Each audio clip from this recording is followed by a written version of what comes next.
subject? Zelda, please. You're in a classroom. So what? I love you in a classroom. I love you anywhere. I love you indoors, outdoors, upstairs, downstairs, backwards, forwards. I love you. Zelda. How come? How come what? How come you love him? He don't love you. He will. I'll get him yet. So what do you have when you get him? I mean, he's kind of puny, ain't too bright, and he'll be bald before he's 30. Thanks a lot. Like what? Don't you understand, Maynard? That's exactly why I love him. I mean, he's weak and bewildered and helpless. He needs me to guide his faltering feet. Zelda, please, won't you get off my back? Never, Poopsie. I'm going to straighten you out, and we'll be married and live in a split-level house with a big green lawn and rhododendron bushes, and we'll have 3 little children, 2 boys and a girl. And I shall send each of them a silver spoon for his christening. But right now, I should like to begin the class, provided, of course, you have no objections. I do. I got, like, lots of objections. Yes, Mr. Krebs, I'm sure you do. Let us press on. Arnold, prepare the mice. All right, here, my young barbarians, is a maze. Please gather around.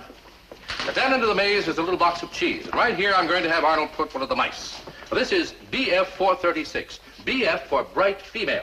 See how well she runs. Without pauses, without errors. This bright little creature makes her way right to the cheese.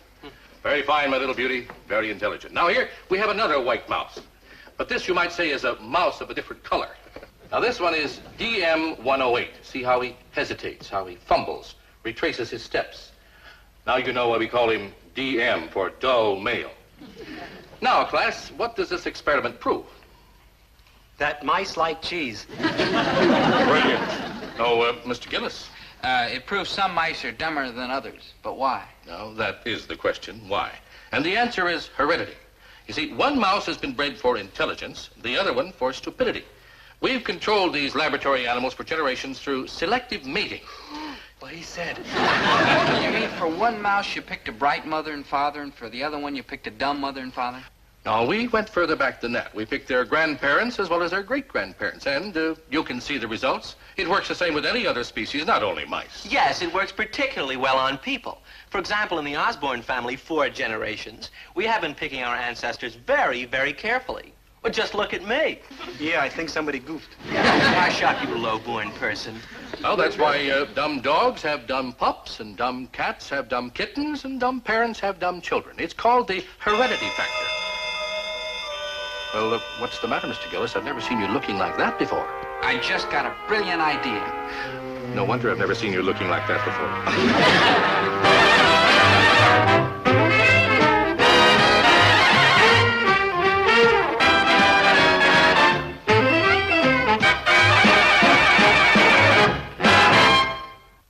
I never thought this day had come.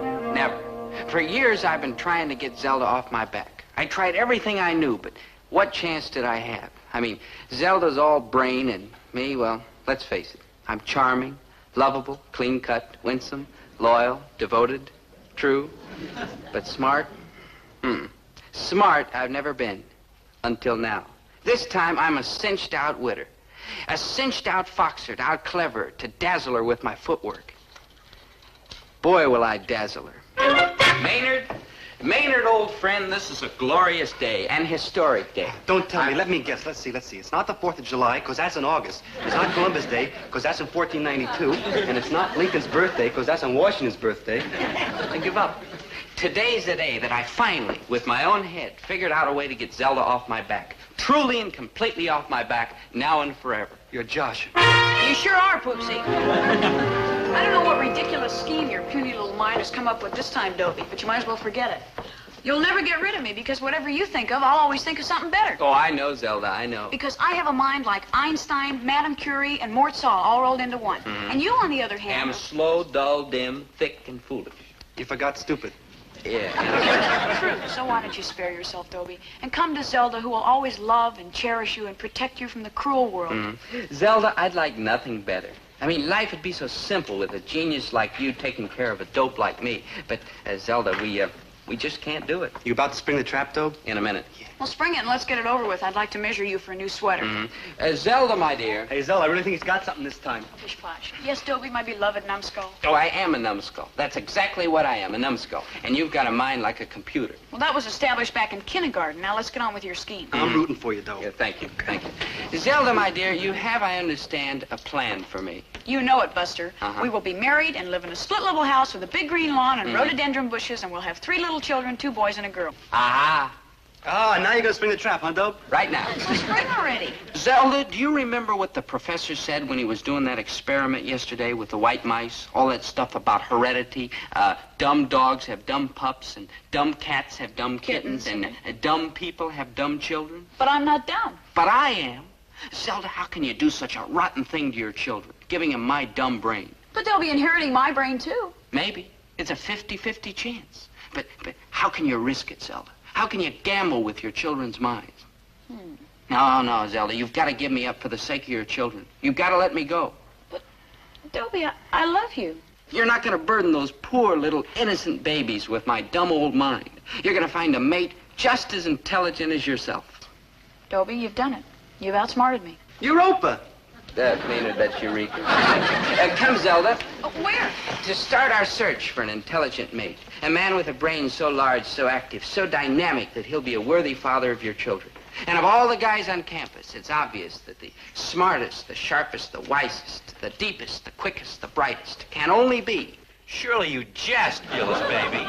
But Chatsworth, you haven't thought it through. Remember, you're an aristocrat, a thoroughbred, an intellectual. A rat. Maynard. Oh, Dobie, just give it up. Chatsworth doesn't want me. No offense, Zelda, chickie, but true. You no doubt have many fine You qualities. bet she has many fine qualities. Brain power, intellect, cunning, a mind to match your own. Chatsworth, when you've got a thoroughbred racehorse, you look for another thoroughbred. You don't go looking for some nag that's pulling a milk wagon. Rochelle is scarcely a nag that pulls a milk wagon, are you, ma chère? Scarcely. All right, so she's a blue blood. But she's awful dumb. I'll tell you how dumb she is. She was copying my test paper the other day. Dobie, it is well known that you have been trying to foist Zelda off on someone for years. And I do wish you luck in this worthy pursuit. But me, Dobie do? No, Dobie do. Come, Rochelle, my little muskrat. Let's go for a spin in my madly expensive handmade sports car. Well, Dobie, I guess we're skunked. Let's go look for the second best IQ. No, sir. There'll be no second best for you. Only the top is good enough for my Zelda. Dobie, I love you. You're all heart, girl, except for your brain. The only trouble is, how are we going to get Chatsworth Osborne, Jr.? Dobie, if you'll forgive me, this is a big problem which requires a big mind. Now, you've taken me about as far as you can with your limited mental equipment, and I'm very grateful to you. But from here on, I'm taking over. I mean, well, you don't send a boy to do a man's job. Hey, cool. You're gonna put that rotten, conniving brain of yours to work, huh, Zell? You bet.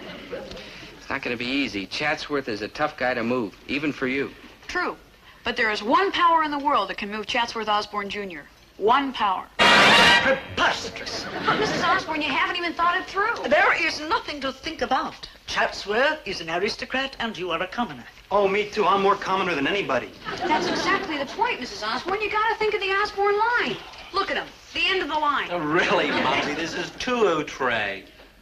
Oh, nasty. Now, take me on the other hand. I'm smart. She's been valedictorian ever since kindergarten. And I'm strong. You want to hit her in the stomach? And I'm healthy. Show her your teeth, Zelda. Look. Yeah, once at a carnival, I saw her bite clean through a 2x4. I'm a hard worker. I spend practically no money, and my digestion is perfect. Also, her appendix is out. Child, I am, of course, very impressed by your manifold assets, but think of the difference in our social standing. You think of the difference, Mrs. Osborne. Are you forgetting what happened to the royal families in Europe in the olden days? They didn't marry any commoners, and their blood kept getting thinner and thinner until finally the families just disappeared.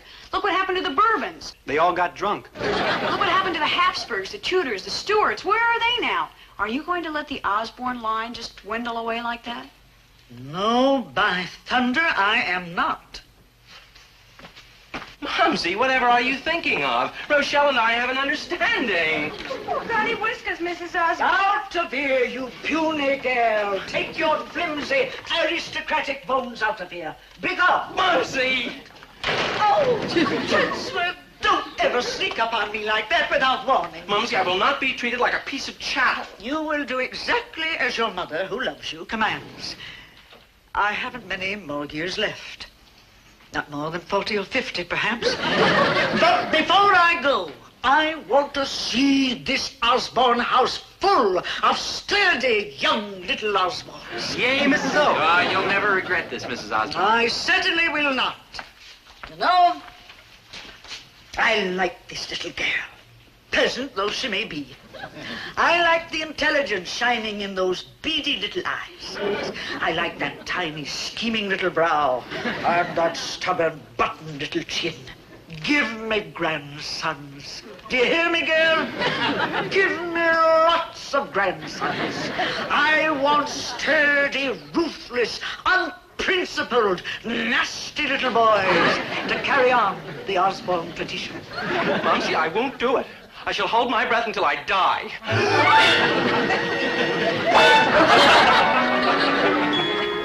You are looking at Dobie Gillis, free man. For the first time in my whole life, Zelda's off my back. Actually, honestly, off my back. Boy, what a glorious feeling. Of course, I'm not entirely happy about what I did to Zelda. Without me, she's a cinch to turn into a poor, miserable, unhappy creature. Chatsworth, you're so darling. Yes, I am rather, aren't I didn't think I had announced about you and I. Well, I, too, my little otter, was quite out of sorts at the beginning. But now that I've come to know you, mwah, quelle joie. And mwah, kills one of you, Chatsworth. And to think of all the time I wasted on those well-born little flibberty gibbets. What are you complaining about? I had Dobie. Hey, Dope, I'm gonna get me one of them goof-off specials. 1 scoop of vanilla, 1 scoop of strawberry sherbet, 1 scoop of diced leg of lamb. Why don't you get you one? Oh, just a minute. I see Zelda over there. Maybe we ought to go over and cheer her up. His brother came with the pineapple. Oh, I don't know, Dope. Looks like if she gets any more happy, we'll have to wrap her up in wet sheets. Yeah, she's just putting on a brave front. Poor, miserable kid. Hi, Zelda. Mind if we join you? Kind of perk up your spirits a little bit? No offense, Dobie do, but we'd rather you didn't. Zelda and I are having an absolutely smashing time. Yes, we're discussing the theories of Einstein. Oh, sounds like screams. Don't laugh. All my life I've been looking for somebody I could talk to about Einstein. Yes, and all my life I've been looking for somebody who could understand Einstein. What's to understand? E equals MC squared. Oh, of course, but how about the space-time continuum? You sure you don't want me to cheer you It up? hadn't been for Aristotle. Yes. Yeah, I could do The some tricks, Aristotle maybe, is not make you likely feel to be better. dismissed. You put it so well. Have you read Nietzsche's Man und Übermensch? Of course, who has not? But the real fun, my little gazelle, is to read Nietzsche along with Hegel and Swedenborg. Would you like me to do my imitation of a chicken? Come on, let's go down to the library and do it right now. Of course, my Look, impetuous one. Zelda, Chatsworth. Dope? Huh? I'd like to hear your imitation of a chicken. Never mind. It didn't sound too much like a chicken. Nah. That did. A sick one. Of course I wanted Zelda to be happy. But did she have to be that happy?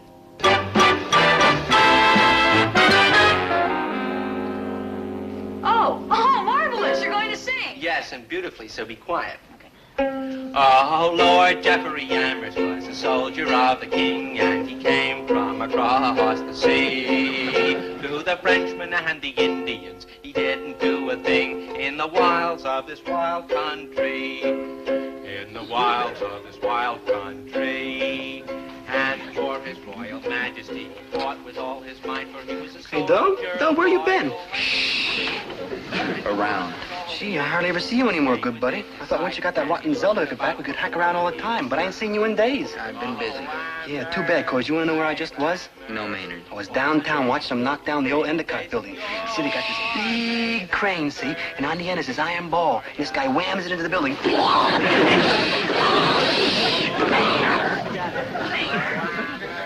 Are you through? I got one more. That's it? I'm delighted. You don't look delighted, you look miserable. In fact, you've been looking miserable ever since you got rid of Zelda so you could be happy. Maynard, that's true. You ain't in love with that small girl, are you? It's not a question of love. It's just a question of losing something that you were used to. Yeah, it's too bad you figured out such a smart way to get rid of her. What do you mean? I mean, you used up all your smartness, and now you'll never figure out a way to get her back. Never. What's the use kidding? You're right. I couldn't think of a thing, not one single thing, to get Zelda back. Oh, by the way, did I tell you I want her back? Well, I do. If you're surprised, how do you think I felt? But if our professor was right about heredity, I was a gone goose. And our professor was always right. So I'd never get Zelda back. But was he right? Couldn't there be some chance, some tiny little chance, that this one time he was wrong? Not a chance. Not an itsy Not a bitsy smidgen of an iota of a chance. Mr. Gillis, in all the years I've done this experiment, the smart mouse always runs the maze faster. Always? Always? The dumb one never wins? Never. It don't seem fair. But how do you know that's on account of heredity? Couldn't there be some other reason? Mr. Gillis, I'm not trying to tell you that heredity is the only factor of counts. Of course there are others, and they're very important, too. But you can't discount heredity. It's a fact that bright parents produce bright offspring. You're sure? Why all this sudden interest in white mice, Mr. Gillis? Oh, just scientific curiosity. Yeah, and besides, he snowed Zelda into getting off his back on account of this heredity jazz. And now that he's got her off his back, he wants her back on his back. But to get her back, you have to prove that heredity doesn't work. For instance, if in class today I let the mice run the maze again, and this time the dumb mouse beat the smart mouse, that would sort of knock my statements about heredity into a cocked hat. Not only that, it would prove they weren't true. Would you let the mice run again today, please, sir? Maybe it'd come out different this time. It wouldn't. How come? Because they were just fed a few hours ago, and no mouse, no matter how bright, will run the maze unless it's hungry. I mean, look how complicated it is just for it to get to the cheese. They just won't take the trouble unless their bellies are good and empty. There's no incentive. Oh, me too. I mean, when my belly's all full up, I won't even get up to turn off the television. Last night I watched TV till 2 a.m., and the set wasn't even on. How soon can the mice run the maze again? Tomorrow, provided they're not fed before then. Professor, would you? Oh. All right, Mr. Gillis, I'll let them run tomorrow if it's that important to you. No, it's not that important. I mean, I don't really care. I mean, what have I got at stake? Except my life. Hey, Doe, you want to go downtown and watch that guy flip flapjacks in the window? Hey, you want to go to the stockyards and watch him dip sheep? Well, you want to see my appendix scar? Oh. Hi, Zelda. Hi, small girl. Hello, chaps. Going anywhere in particular? Oh, no. I just put on my satin back crepe, my rhinestone earrings, and my glass slippers just to knock around in. Oh, date with Chatsworth, huh? Good thinking. Good evening, Zelda, my little Hi, antelope. Chatsy. You look divine. Yes, I do, rather, don't I? Come, my pretty, let the revels begin. What enchanting divertisements have you planned for us tonight, my clever... Oh, nothing special. The opera, the theater, the movies, a 12-course gourmet dinner, a little miniature golf, bowling, the batting cage, and then a trip to the observatory. Halley's Comet is particularly brilliant tonight. Let us away. Yes, let's. Hasta la vista, amigos. Doom. Like Doom. I'll never get her back. Well, you always got me, good buddy. Doom. Like Doom.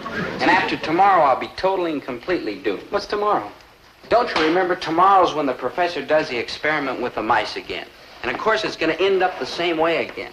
If I ever had a chance of getting Zelda back, it'll be gone for sure tomorrow. Like doomed. I feel rotten.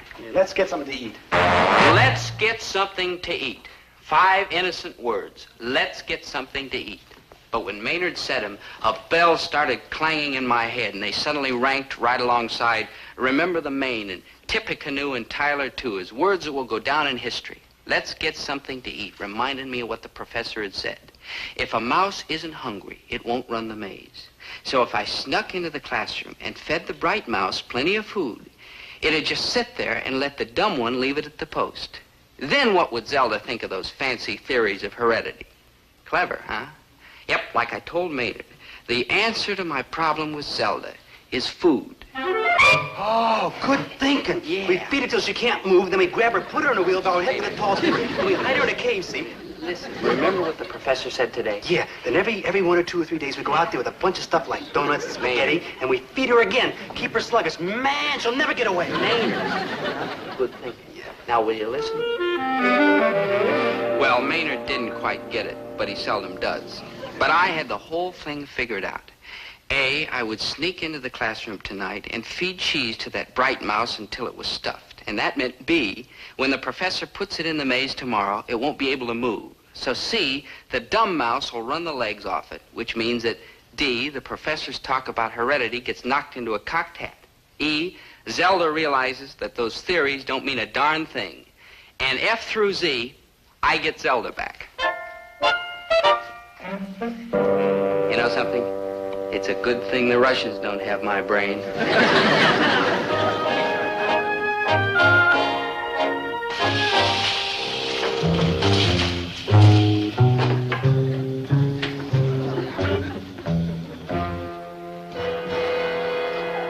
BF 436, bright female. That's the one, Maynard. Hi, little squeaky buddy. Look, we brought you something good to eat. Cheese. Yes, sir, little mouse. Here you are. Eat hearty. Yeah, go on, eat. It's yummy. Sure it is. You'll love it. All mice love cheese. All mice love cheese. Hey, Doe, maybe he doesn't know he's a mouse. It's delicious. Here, I'll eat some myself. He's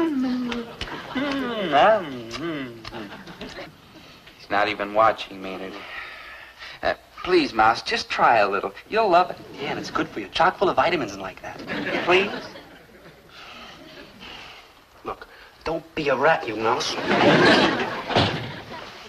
What was that? Somebody's coming.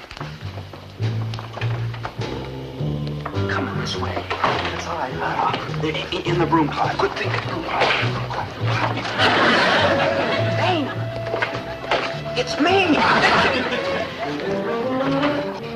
Dope, I'm scared. Shh, Maynard, don't talk. Don't whisper. Don't even breathe. Maynard, I told you not to breathe. I'm not breathing. Hey, Dope, there's somebody else in the closet with us. Ridiculous. Maynard, that couldn't possibly. You do something good, buddy? Yeah, a little chin, little nose, two little eyes. Yeah. Like Zelda? Like Zelda.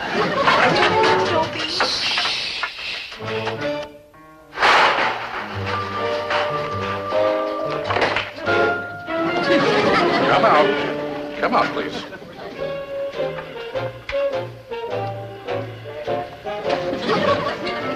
Well, my young breakers and enterers, what are you doing here? Miss Gilroy? What's Dobie doing here? What's Zelda doing here? What are you doing here? No offense. No offense. Obviously, we all had the same idea. But who got here first? Me. To feed the mouse. Then I heard somebody coming. Me. And me. To feed the mouse. But the mouse wouldn't eat. But of course not. Miss Gilroy had already fed her. Then we heard somebody coming. Me. To feed the mouse. Which, of course, wouldn't eat. Professor, why'd you do this? Some people think of me as hard and cold and mean. Yeah, me. Yes, Mr. Krebs. But I guess underneath it all, I'm just a sentimental slob.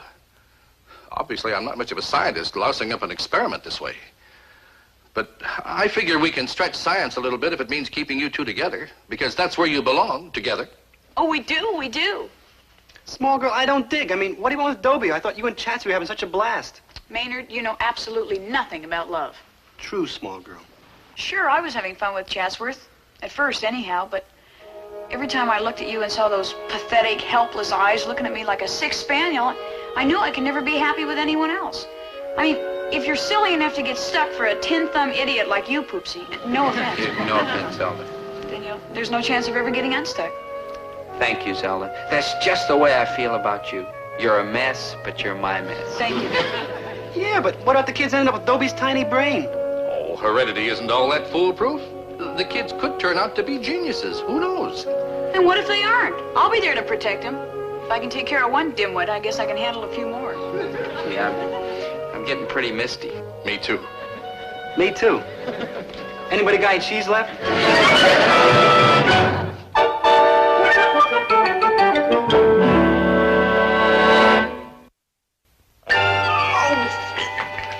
Mumsy, will you listen? I certainly will not. I told you very distinctly to get rid of this desiccated creature and start going around with this beady-eyed little girl. Mumsy, that's what I'm trying to tell you. Zelda won't have me.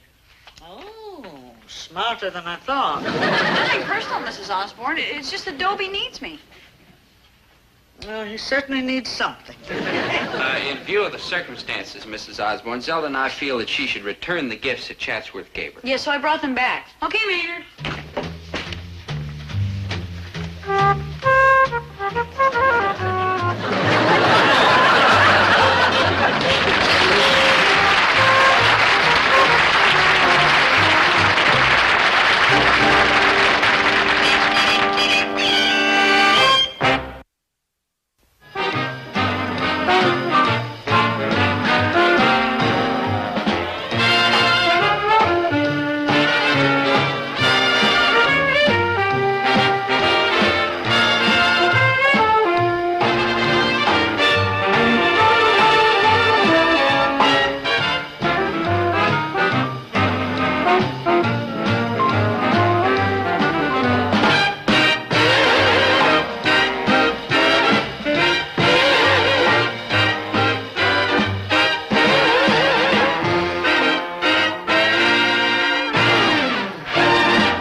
fine marks. Sure, but in what kind of courses? Elementary Italian, fingerprint identification, bird life in North America, except Winnipeg. What kind of courses are those? Well, I'm sort of experimenting, Dad. Herbert, the boy is trying to find himself. Well, I will give him a clue. Just let him look behind the nearest girl with a pretty face, and there he'll be. See some chick running into a classroom and saying he's taking that course, too. Dad, I'll admit I like girls. Oh, and I will admit that the sun rises in the east. That's not the reason I keep switching around. After all, college is a big, confusing place, and how do I know what I want until I try everything? Dobie, you keep taking all these kooky courses, and when you graduate, there will be only one course left open to you. Marry money. You know what you're saying? Marry money, that's what I'm saying. Dobie, you find yourself a girl with a good, steady job and marry her, one who can bring in the groceries. What a horrible thing to say to Dobie. Civil service, son. That's the bit. Marry a girl with a job where she can't get fired. And not too young a girl, an older girl. I don't mean an old hag or anything, but, you know, one, say, between 30 and 35, this type. You know, they're settled and they're steady and they appreciate things. Thanks a lot, Dad. Do you mind if I say a few words now? Please do, dear. Well, I've got some good news for you. I finally found the subject that I want. What is it? Egyptology. Egyptology? Egyptology, the study of ancient Egypt, the pharaohs, the sphinxes, the pyramids. I'll be going to Egypt and digging up old tombs. You don't have to go to Egypt, son. Start digging right here. One old tomb for your poor old dad.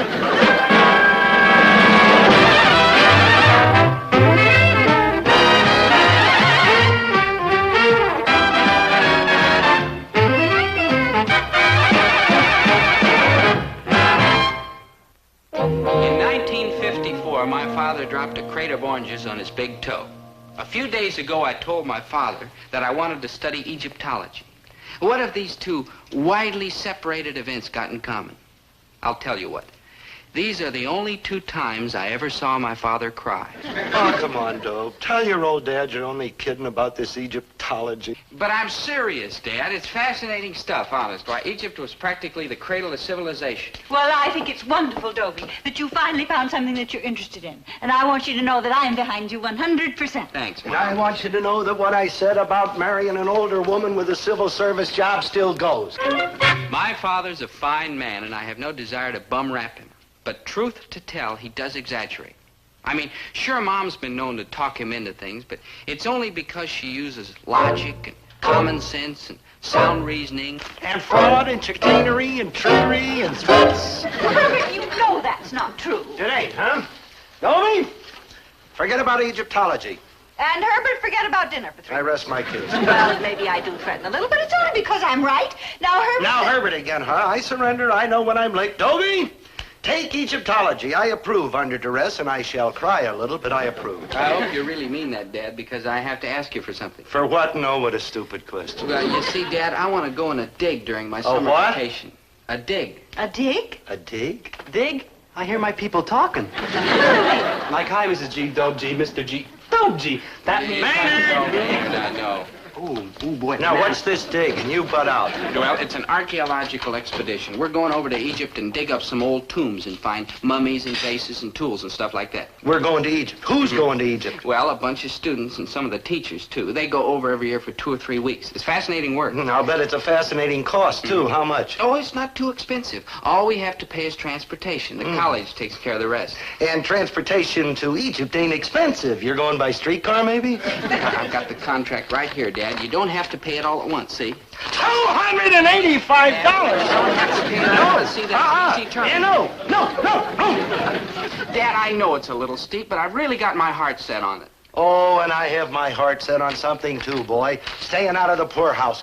Back to fingerprint identification. Dobie, your father will give you the money. Now, Herbert, you sign this Herbert. paper and give Dobie the down payment. I'll pay you back someday, Dad, honest. What with, old mummies? Now, Herbert. Now, Herbert, oh. Thanks, Mom. Come on, Maynard. We'll be late for school. Goodbye, Mrs. G. Mr. G. Hey, Mr. G, do you think if I want one of them digs you... Goodbye. Herbert, you ought to be proud. I ought to be examined, that's what I ought. Egyptology, how in the world did Dobie ever get himself mixed up in a kooky thing like that? And I withdraw the question. Winnie, open the store. I'll be right back. Where are you going? I am going over to that Egyptology class and find the girl that's making an Egyptologist out of Dobie and a pauper out of me.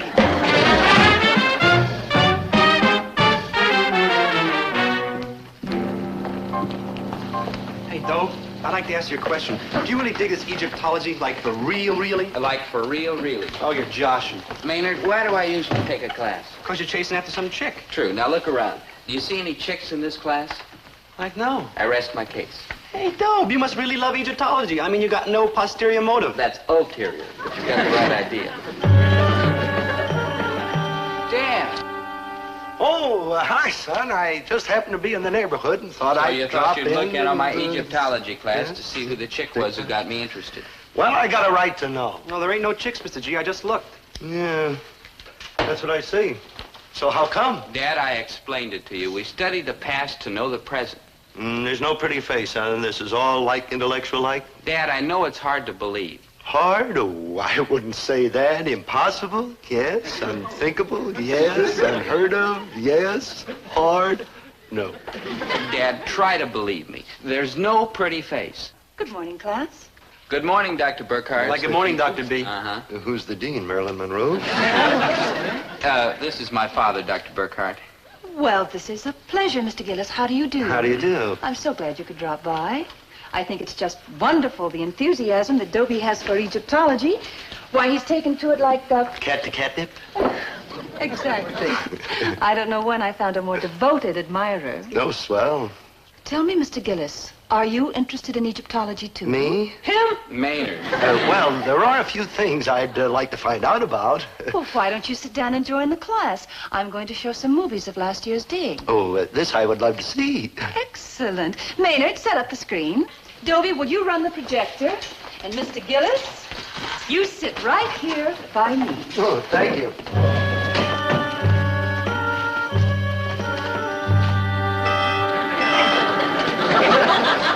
Doctor, just what kind of a doctor are you? A surgeon, eye, ear, nose, and throat, what? Oh, I'm a Ph.D. That's a doctor of philosophy. Oh, yeah, the kind of doctor who don't do anybody no good. Medically, no. Do you mind if I ask you another question?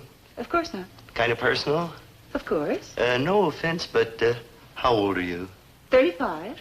No offense. No offense. And this teaching job, it's civil service? Yes. Why? When you go on these digs, who all goes along? Oh, a group of students and, of course, some teachers. Oh, yeah, like chaperones, huh? Oh, well, we don't look at it quite that way. I mean, after all, we're all out there for the same purpose. Yes, but you do stick together, you know, kind of keep an eye on each other. No. Most of the time we work in teams. How many on a team? 2. As a matter of fact, I've decided to team up with Dobie this summer. He's so eager. Oh, that he is, and you're 35. Yes. And civil service. Yes. Ready with the first reel, Dr. Burkhardt. Oh, fine. Roll it. I'm afraid our photography isn't very professional, Mr. Gillis. Our cameraman was pretty shaky. Class, now here we are at Luxor. We had just discovered the tomb of King Ames. It's 18th dynasty, of course. Oh, of course. My teammate has just crawled into the tomb, and now he's handing me a burial urn. Tell me, Doctor, is this the way you always dress on digs? Oh, yes, we're not at all formal. Comfort is all that counts. I think you'll find this a particularly beautiful specimen. Note the long, clean lines. I'm noting. Sometimes we were so excited by our discoveries that we kept working even after dark.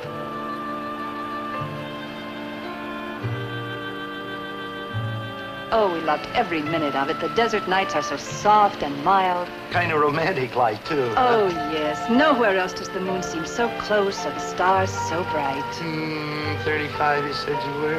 Yes, Mr. Gillis. Twice, Mr. Gillis. Then I suppose you don't remember Rudolph Valentino and the Sheik, do you? No, Mr. Gillis. Well, I do. And them desert nights and the moon and the stars and Valentino riding across the sand on that big white horse. The girl takes one look at him and turns into putty of...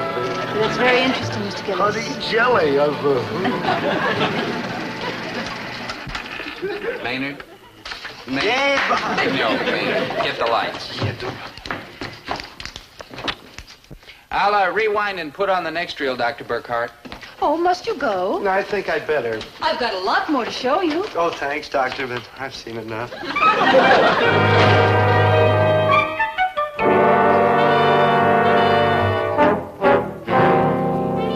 Here, give me a hand. Oh, sure. Are you going to stay late, Dr. Burkhart? Yes, Dobie, I have some work to do. You gonna stay here all by yourself with these death masks and mummies and all like that? Yes, Maynard. Oh, don't do it, Dr. B. I mean, what if one of the mummies puts a curse on you? I'll curse him right back. Dr. B, do you think... Good night, Maynard. Right. Good night, Dr. Burkhart. Good night.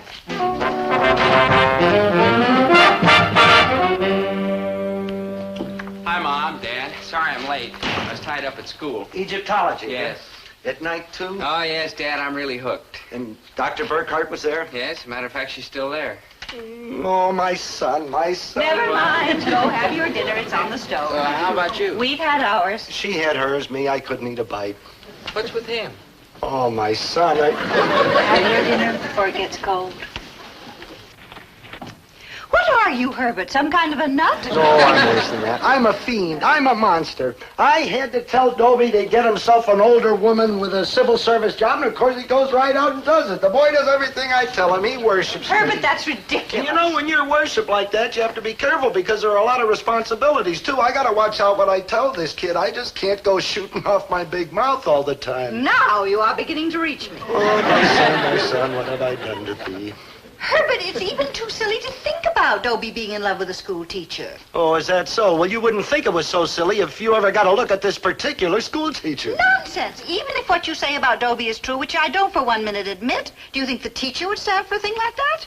Why, she's a school teacher, Herbert, a college teacher with a Ph.D. degree. Obviously, she's a mature, educated woman with a good mind. Yeah, well, I've seen gooder minds than hers get scrambled up by those soft desert nights and that big yellow moon hanging up there and the stars so close you could reach up and grab them. Do you remember Rudolph Valentino? Yes. And I remember you, Herbert T. Gillis, when you get an idea and that hard head of yours takes dynamite to blast it out. Winnie, please listen Quiet. to me.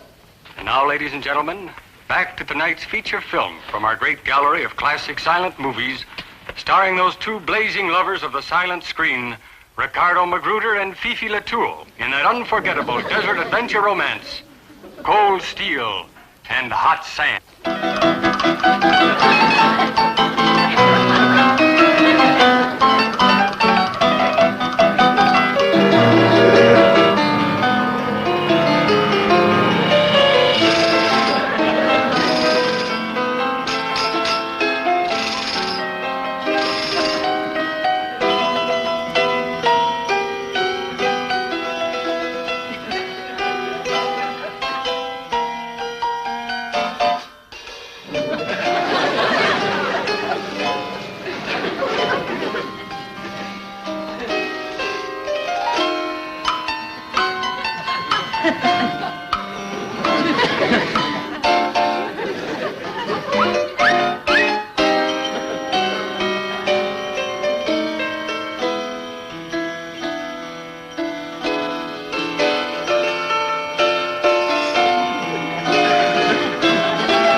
Heart. Mr. Gillis, what are you doing? I'm begging. I'm on my knees begging.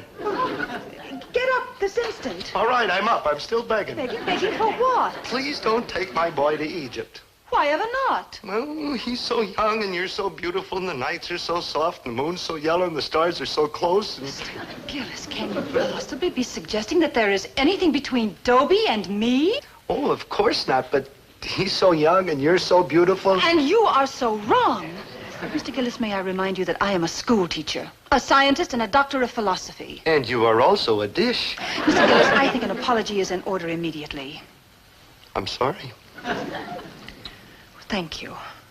And now I think another apology is in order. I gotta be sorry twice? Yes. Once to me and once to Dobie. Why, you ought to be ashamed of yourself, thinking thoughts like that about your fine, upstanding son.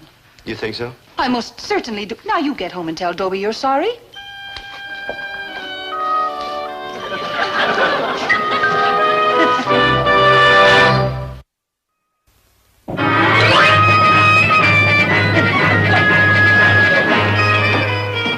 Dobie, Yes, Dad? there's something I want to say to you About what?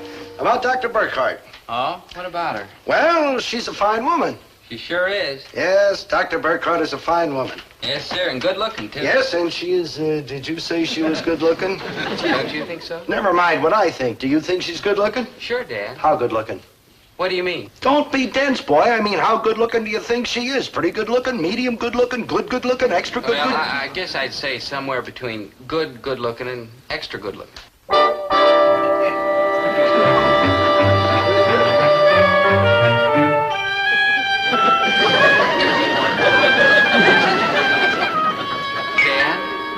Dad, why are you looking at me like that? Dad, where are you going?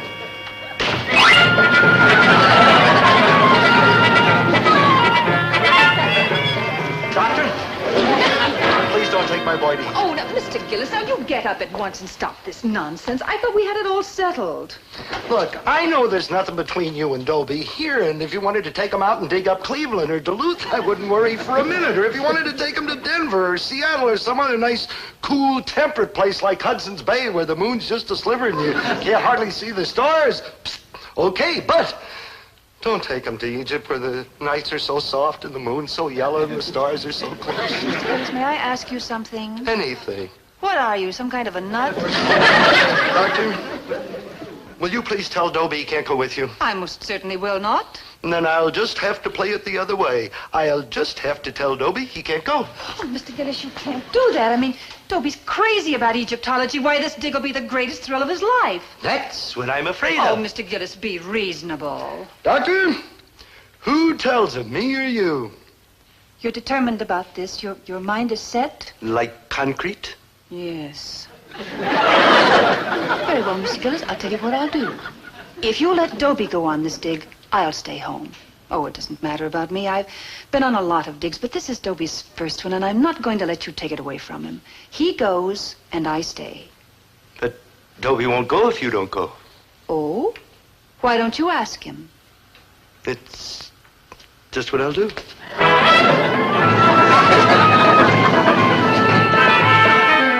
Dobie, I got something to tell you. Dr. Burkhart ain't going on that dig. Oh? Didn't you hear what I said, boy? Dr. Burkhart ain't going. I heard you, Dan. Well? Well, what? Well, you mean you're going even if she ain't? Why not? You see, Herbert, didn't I tell you? You also told me the Dodgers would never leave Brooklyn. Yeah, what's this all about? Son, do you mean to say you're taking this Egyptology stuff because you really like Egyptology? Yes, Dad. Why won't you believe me? If I told you once, I told you... Dad? Dad?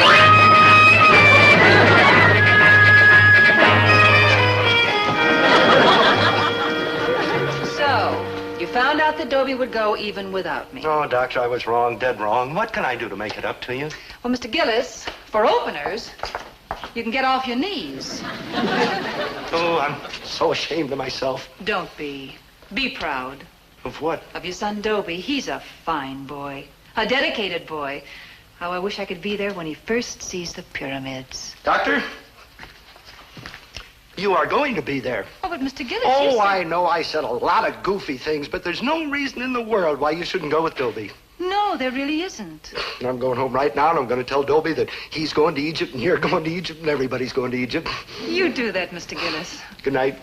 Good night. Oh, and Mr. Gillis, you do try to stay home this time?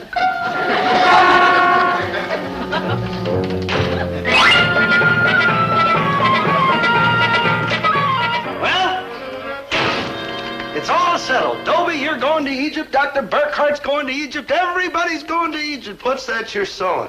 I've been sewing a name tag on Dobie's shorts. Shorts? What does he need shorts for? For the dig, dear. You saw the movies, Dan. Everybody wears shorts on the dig. The kids, Dr. Burke... Dad?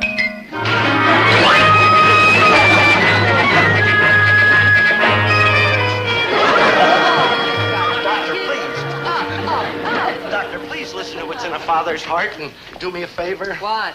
When you get to Egypt, don't wear shorts. Shorts. Shorts. All right. You promise? I promise. Honest and truly? Honest and truly. I won't wear shorts. Dobie won't wear shorts. Nobody won't wear shorts. Oh, you are all heart, ma'am. Well, I don't know what you are, Mr. Gillis, but I suspect that underneath all that sound and fury, you've got a little bit of heart yourself. You ain't mad at me? No, Mr. Gillis. No, you are all heart, ma'am. Thank you. And on top of that, you are a very good-looking woman. Thank you. And if we'd had teachers like you when I was going to school, I'd still be going to school. Yeah. Good night, Mr. Gillis. No hard feelings? Certainly not. Good night, Mr. Gillis.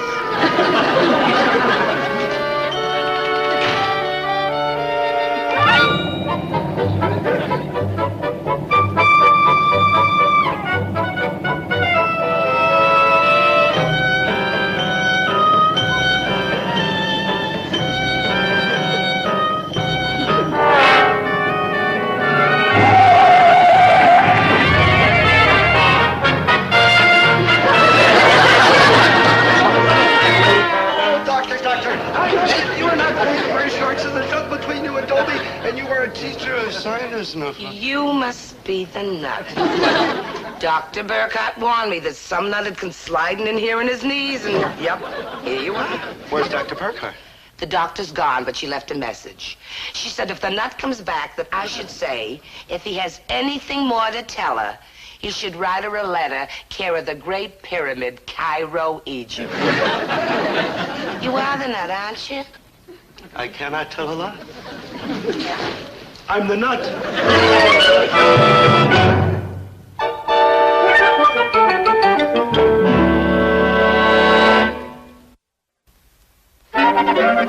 Like hi, Miss G. Like hi, Miss G. You want to know what I just got? Some other time, dear. Like a year from Friday, dear. Okay, I'll tell you. I just got a letter from my good buddy Dobie from Egypt. That's wonderful. What does he say? I didn't open it.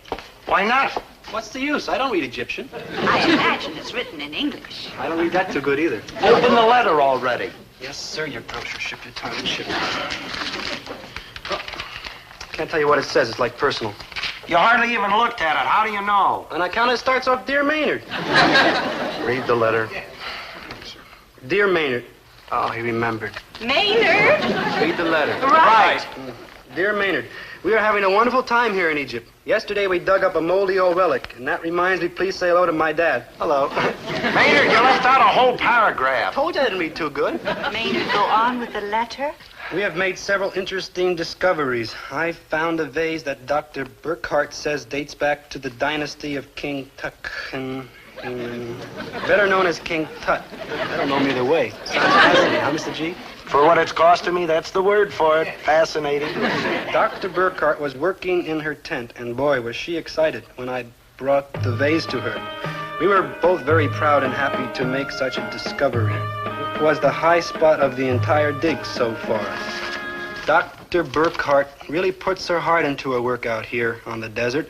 She enjoys every minute of it, and her enthusiasm is catching. I, too, have never enjoyed doing anything so much in my entire life. Dr. Burkhardt is inspiring.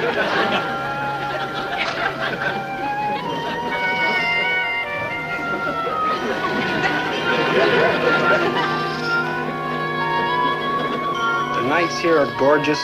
The moon is so close and the stars are so bright, and I feel like an entirely different person with new ideas about many things. Man, what a time you must be having, huh? I'm so glad he's having such a fine time. Read on, Maynard. This Egypt is the most. I want to come here again, year after year. Oh, Herbert, isn't it wonderful that Dobie's having such a fine time? Herbert? I think you probably can reach him and carry the Great Pyramid, Cairo, Egypt.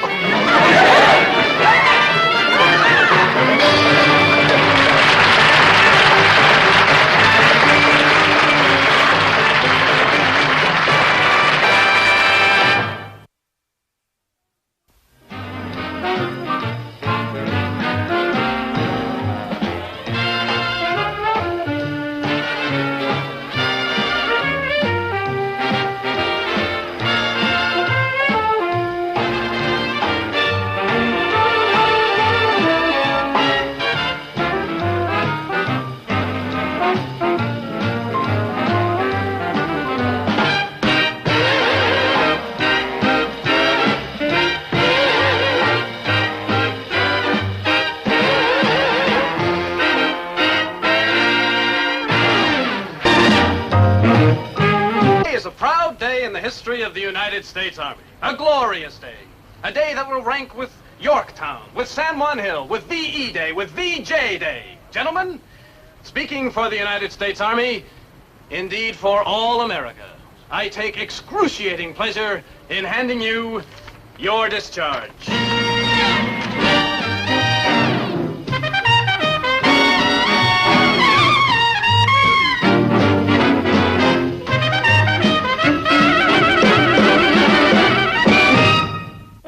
Yes, sir. I've just finished my military service. I've protected and defended the United States of America to the best of my ability. And if I say so myself, I didn't do too bad a job. There wasn't one single invasion all the time I was in the Army. Those days are over. I have my honorable discharge, and now it's back to civilian life. It's sure going to be good getting back. Not that I didn't like the Army. I mean, the Army taught me an awful lot of things that are going to be useful in civilian life, like peeling potatoes, digging foxholes, killing people with your bare hands. All valuable experience for when I become a civilian again. Brother, I can hardly wait. Excuse me. Let's face it. You can put a uniform on me and stick a gun in my hand, teach me to march and drill and shoot and fight. But way down deep, I'm still Dobie Gillis, civilian. And I won't kid you. I'm mighty happy to be going back. And I tell you who else is happy to be going back to civilian life. My friend, Maynard G. Krebs. I don't want to go back, Dope. Don't let him send me back to civilian life.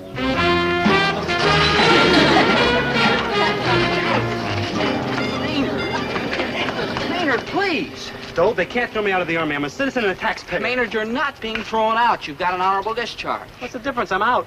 Good thinking. Maynard, let me point out something to you. We're not in the 5th grade. We're young, mature adults, veterans of the United States Army. We're going out into a big, broad, challenging world. Couldn't we go back to the 5th grade instead? No, man. Let's go back to the Army. Why are you so afraid to go out in the world? Well, what do we like find out there? Well, our friends, families, homes, work. Work! Maynard, and that's another thing. You've got to stop screaming every time you hear the word work. Work! Maynard! Okay, good buddy. What kind of, that terrible thing you said are we going to do? Employment. Yeah, I don't know. Something in the executive line, maybe? Oh, good thinking. I mean, the world is like crying for executives our age. I mean, especially with beards. Oh, yeah. Well, how about door-to-door salesman? Dogs bite you. Gardener? Mosquitoes bite you. Babysitter? Babies bite you. Maynard? Yeah, good buddy? Let's go back to the Army. Good thinking. Yeah.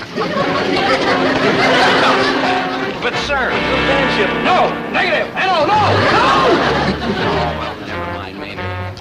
We'll just square our shoulders and grit our teeth. Walk with our heads held high, bravely, into the big, broad, challenging world.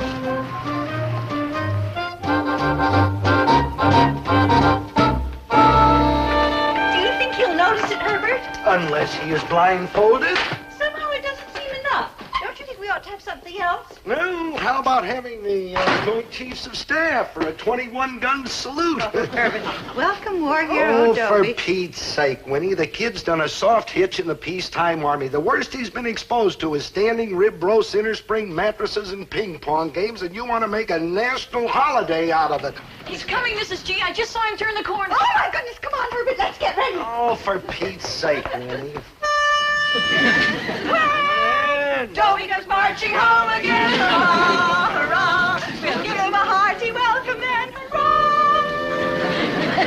While I am, of course, touched by this friendly welcome, I should like to point out, A, that I am not Dobie, B, that I have not come marching home from anywhere, and C, that much as I hate to interrupt this musicale, I would like to order a few groceries. I thought you said Dobie was coming. But he was. I saw him. See? He stopped to tie Maynard's shoelace. Artichoke cards, patty de foie gras, lobster tails. I don't mean to pry, Pomfret, but have you inherited some money? No.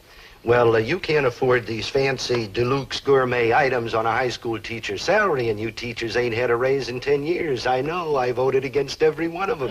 You certainly did, good citizen Gillis. However, the fact is that I am no longer teaching in high school. I am now teaching in college. Oh, rah, rah, rah, coonskin coat, stuff like that, huh? Where? Princeton, Harvard, University of Pennsylvania, or one of them other fancy joints up in Boston?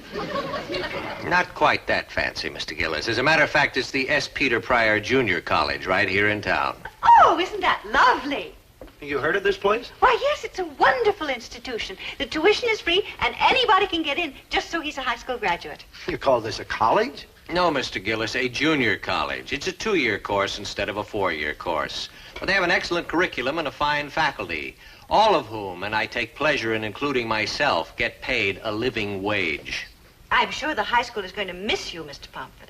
Oh, I've enjoyed my years at the high school, mind you, but there have been 1 or 2 minor disadvantages, such as long hours and short money, and occasional students who turn your hair gray. I know what you mean, like Dobie's kooky friend Maynard, huh? Yes, and I also mean like Maynard's kooky friend Dobie. Dobie's a marvelous boy. Oh, he's a peach, provided you don't have to teach him physics, chemistry, or English literature. He's coming this time for sure. Oh, dear, Herbert, quickly. Mr. Pomfret, you don't happen to be a soprano, do you? Madam, I am a bass baritone. Oh, well, in that case, that will have to do. Come on, everybody, now. When Dobie goes marching home again, hurrah, hurrah, hurrah,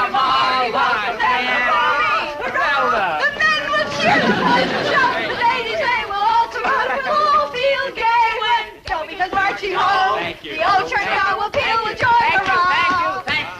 Thank you, one and all. I'm deeply touched. Me too. At my house, they never sing when they see me. What they usually do is cry. Why, Maynard, dear, I'm sure they love you very much. It's possible. Well, enough of this palaver. Dobie, now you're out of the Army, and I've been waiting for this day. You are a veteran and a mature adult, and I see no need to shilly-shally any longer. You and I are going to get married.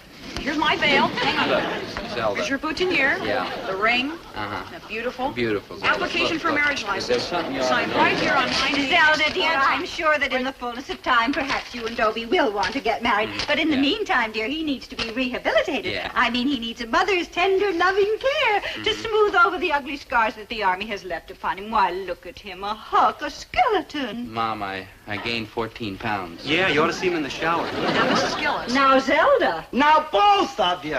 You want to marry him. You want to fatten him up. Don't nobody around here care what I want. Here, you know what this is? Like, yeah, that's an ensign. Man, you don't see a lot of them no more. Maynard. This is my dream, my fondest hope. This sign hanging out in front, Gillis and Son. Why, I had this sign painted the night Dobie was born. I've waited all these years to make my dream come true. Gee, I'm getting pretty misty. And I'm getting pretty miffed. Dad, you got a plan? Mom, you got a plan? Zelda, you got a plan? Wouldn't anybody care to ask me? Why, of course, dear. What do you want to do? What I really want to do is... Well, I don't really know. A stranger may be forgiven for interfering in family affairs. Dobie, surely you must have some sort of a plan tucked away in the back of that tiny cranium. Well, yeah. When I got out of high school, I thought I had enough education. I mean, I thought there wasn't a heck of a lot more for me to know. But then I went into the Army, and I learned a few things. And it seemed the more I learned, the more I knew I didn't know. What I'm trying to say, I'd like some more education. I'd like to go on to college. But I'm not kidding myself. My marks aren't good enough for college. And even if they were, where would I get the money for tuition? So I guess I just better forget the whole thing. I mean, there aren't any colleges that take guys without marks and without tuition. Well, I better be moving along. A lot of things to do today. Been nice to see all of you again. Mr. Pomfret. Where are you going? Yeah. Oh, it isn't fair. It just isn't fair. Now, I served my time with those guys in high school. I did my duty above and beyond. What is the name of that college you're teaching at, Mr. Pomfret? Where the tuition is free. Where any high school graduate can get in? Even me? Even you. The S. Peter Pryor Junior College? Well, Pompey? Maynard. Yes, sir. Dobie. Yes, sir. Welcome, freshman. Goodbye, Mom. Hey, wait for me! Think of it, Herbert. Our son, a college man. Yeah. Yeah. Rah, rah, rah.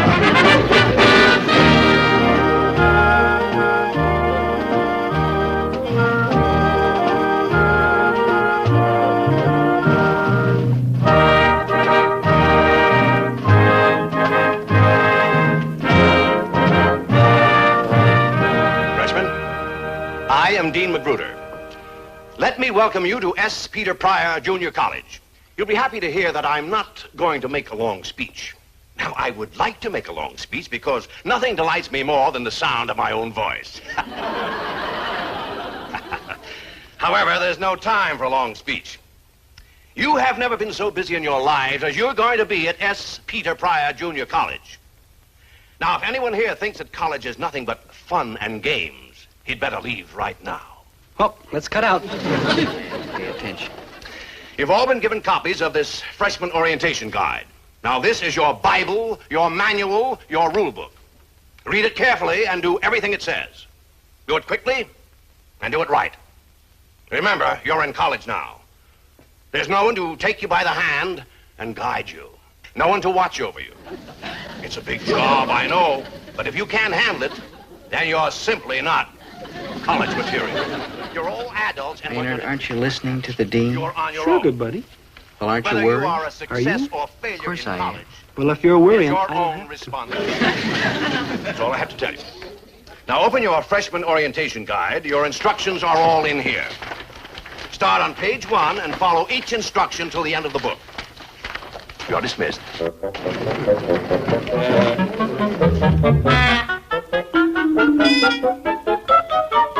Now then, Mr. Gillis, I'm here to help you select a program of studies for your freshman year. Do you have any particular subjects that you're interested in? Well, I don't know, sir. They never do. But I know this. I want to learn. Now that I finally got to college, I'm going to give it a college try. You can bet on it. I am fortunately not a betting man. All right then, Mr. Gillis, let's take a look at the curriculum. What would you think of taking a pre-law course? Law. Yeah, law. I'm sure I wouldn't do too bad at it. Your confidence is touching. Yeah, law. It's kind of a natural for me. I mean, I'm fast on my feet, and I've got the gift of gab, and I'm so clean-cut and honest-looking that any jury would have to believe me. Yeah, law. I'd make a big reputation as a trial lawyer, and of course a lot of money. But that isn't the important part, the money, I mean. I'm a modest man with modest needs, and as soon as I took care of my modest requirements, I'd give up private practice. And become a judge. What else? There I'd be, sitting on the bench in my black robes. Uh-oh. What's the matter, Your Honor? Murder cases, the death penalty. I just couldn't do it, Mr. Wirtz. I mean, I'm a just man and a brilliant student of law, but I just couldn't bring myself to send a man to the chair. I'm sorry, but you see how it is. I see how it is. I guess I'm just all heart, sir. You're all something, Mr. Gillis. Heart. Hey, that gives me an idea. A brilliant idea. A great-hearted guy like me ought to take up medicine. Sure, that's what I ought to. Yeah, saving lives, healing the sick, the lame, the halt, performing fabulous operations. Uh-oh. Yes, Doctor? Operations. I can't stand the sight of blood. Oh, of course not. You're all heart. Thank you. You're welcome. Hey, I got an idea. With my big talent in science. What big talent? The big talent I showed when I became the great surgeon. That big That talent. big Yes, talent, well, go on. With your big talent in science, you... Well, why don't I go into physics? I mean, this is the age of space exploration. Who knows? Maybe I could be the one who builds the first spaceship to Mars. Mr. Gillis, about your program. So far, we've eliminated law, medicine, and physics. Now, naturally, you can't major in education because teachers have to keep kids after school, and you could never do a thing like that, never. being a whole heart. Then there's economics. Well- But if you study economics and become a banker, you'd have to refuse loans to people who come in without any collateral, which, of course, you couldn't do. No, never. Then there's dentistry, which we needn't even go into. Looks hopeless, huh? Not at all. I've handled cases like yours before, thousands of them.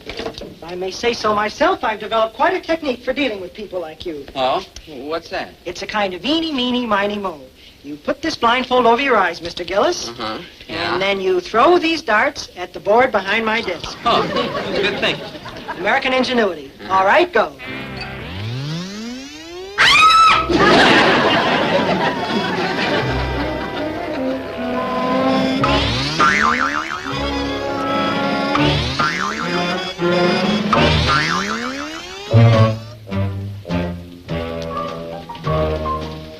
Well, what am I taking? Congratulations, Mr. Gillis. You're taking Russian literature, welding, and fingerprint identification. And if I were you, I'd leave the building by the back door.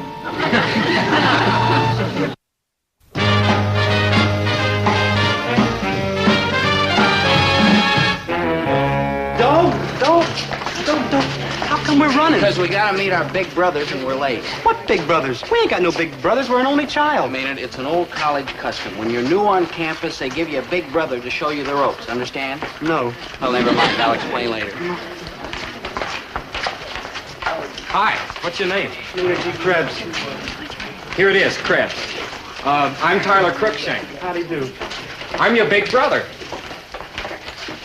Oh, you're Joshin. No, it says so right here. Krebs Maynard G. See? Yup, it's right there. Yeah. Well, all right, little brother, let me show you around. Don't you were like right. I do have a big brother. And all my life I wanted my own really and truly big brother, and now I got one. Shouldn't we do something first? I mean, us being brothers and all? What do you mean? Well, I know it's probably old-fashioned and out of style, but like I always say, blood is thicker than water. What are you getting at?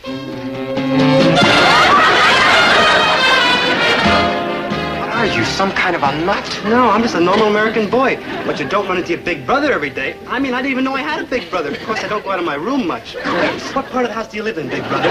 Krebs, I think you've got it a little mixed up. Yeah, I usually do. Oh, boy, am I glad I got a big brother. I mean, it's going to be screams tonight sitting around watching television and playing the bongos. And you can borrow my clothes anytime you want to, Krebs. I mean, what are brothers for? I mean, what's mine is yours. Here, you want to borrow my petrified frog?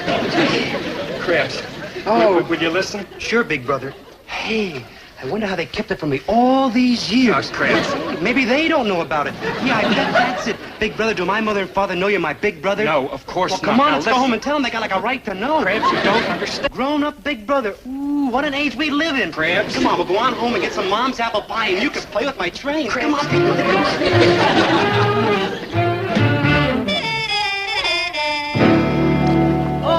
Hi, Mr. Pomfret. Like hired her, sir. Boy, what a break finding a familiar face. Yeah. This is my lucky day. Well, freshmen, how are things going? And I withdraw the question. Well, it's pretty confusing, Mr. Pomfret. All these buildings and strange places and new things to do. Now I lost my way 6 times already today. You lost your way. I lost my big brother. I tied him to a tree so I could take him home after school, and now I can't find him. And Maynard, I must confess that I wondered how Dobie would make out in higher education. But as far as you're concerned, I never had the slightest doubt. Like, thanks. Like you're welcome. And all them programs we had to make out. Man, I never knew there was so many subjects in the whole world. By the way, what are all of you taking? Russian literature, welding, and fingerprint identification. I'm taking Swahili, wildlife management, and optical lens grinding. I'm taking marriage problems 1, 2, and 3. Zelda, we're in college now. Well, my luck hasn't entirely deserted me. What do you mean? I mean, my young barbarians, that fortunately I am not teaching any of the courses that you are taking. Oh? What are you teaching? English, biology, and fencing. English? Biology? Fencing? Oh, no. We could transfer. Sure, we could change our program so we could take Mr. Pomfret's classes. Just like the good old days. Hey, Mr. Pomfret, you didn't eat your lunch. I shall never eat again. Attention all freshmen. You will proceed at once to room 319, Vincent Hall. The doors close in 5 minutes.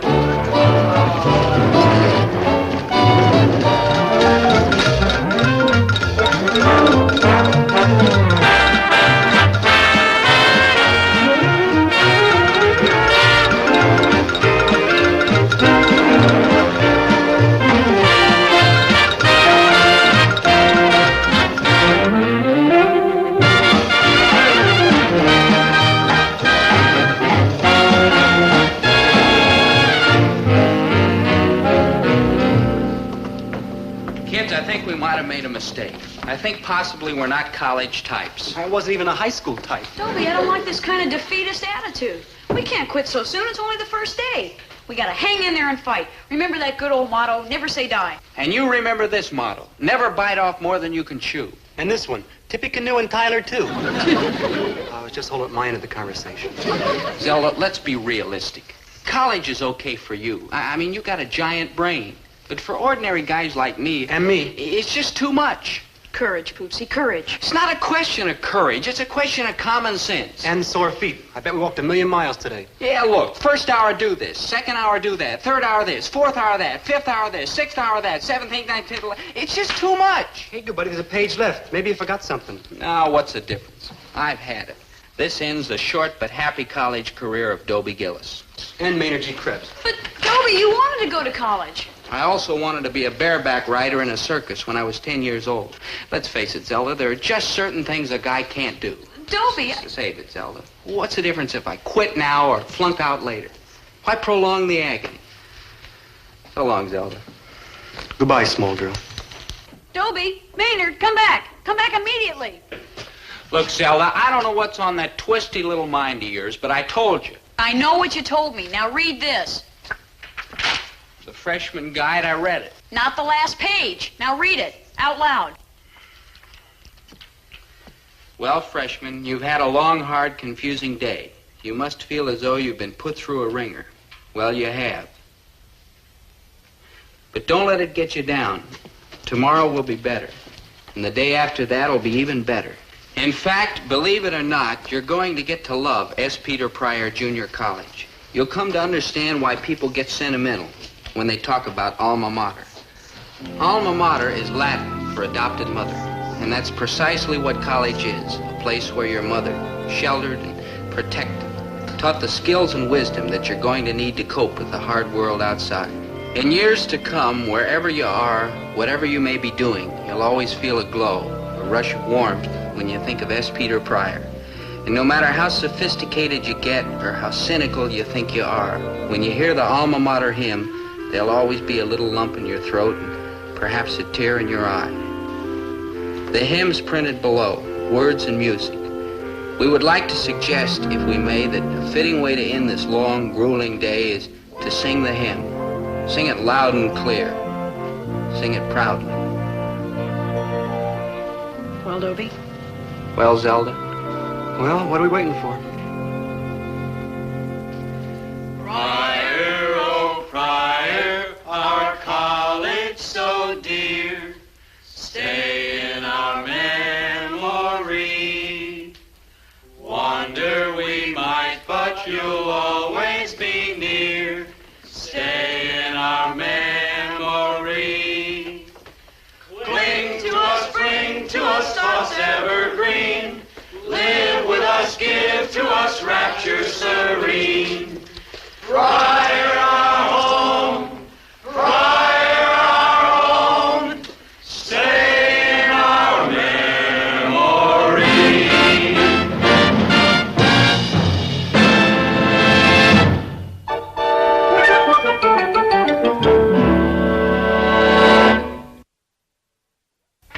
Oh, what a beautiful morning. Yeah, especially for putting out rubbish. I'm so sorry. I bet you didn't even touch your breakfast. No time, Mom. Gotta get to school. You seem in an awful rush to get over to that college. Oh, I am, Dad. I don't want to miss a minute. You sure you woke the right boy this morning? This is our son, Dobie, running off to school like a racehorse. You must be very fond of college, dear. No, it's great. Dobie. Absolutely Come on, wonderful. Oh, bye, Mr. G. So long, folks. See you Isn't later. it wonderful the way Dobie loves college? Yeah, that's the word for it. Wonderful. And I just know that he'll make good and go on and get lots of degrees and be a big success. Yeah, well, won't be needing that anymore.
tell you how much I admire your truly superb loyalty and devotion. Here your boyfriend, Roger, a prince of a fella, has been back east at Princeton studying to be a genius for 3 months now. And not once have you given him cause to worry or be jealous. Yes, Bernadine, it's girls like you who give me faith in the honesty and integrity of American womanhood. Oh, well, thank you. Wait, there's more. Oh, what? I love you. Let's go steady. Back off, you big phony, or get a face full of elbow. No, my great tawny animal. Oh, that blabber about admiring my devotion and loyalty. Ha! But I'm all for him. Ha! For a week, maybe, even 2. But after 3 months, it's not loyalty, it's insanity. Roger and I have a heaven-sent relationship, and no creep like you is going to torpedo it. Very well, then, my love. Reject me. Fling me away. Turn me into a drifting, aimless, mindless, hopeless wreck. You rang? No, Maynard, I didn't. Please, I'm busy. And now, my angel, where were we? You were a hopeless wreck. Now get lost. Maynard, the dance starts early tonight. Could you pick me up at 9? Nope, I'm like unavailable to 10. Oh, but Maynard, 10's awfully late. Well, don't quibble, chick. Take it or leave it. I'll take it. 10 will be perfect. That's better. Now the loot for the tuxedo. Oh, all right. Oh, yeah, the taxi fare? Oh, of course, yeah. Ooh, and a big hunk of miscellaneous for odds and like ends. Well, all right, here.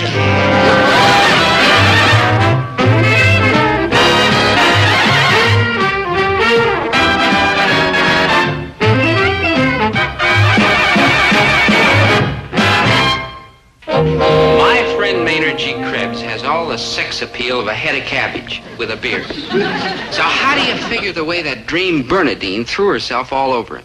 I had to find out the reason. So I went to Maynard and I said, Maynard, I think there's an explanation coming. Okay, let's have it. No, Maynard. You're the one who'd better do some explaining, and fast. What's to explain? I'm gonna take that chick for every nickel she can wring out of her old man, that's all. Maynard? Yeah, when she's all wrung out like an old grapefruit, I'm gonna have to squeeze a lot more. Maynard, is it really you talking? You bet. Me, Maynard G. Me. The real Maynard G. Me.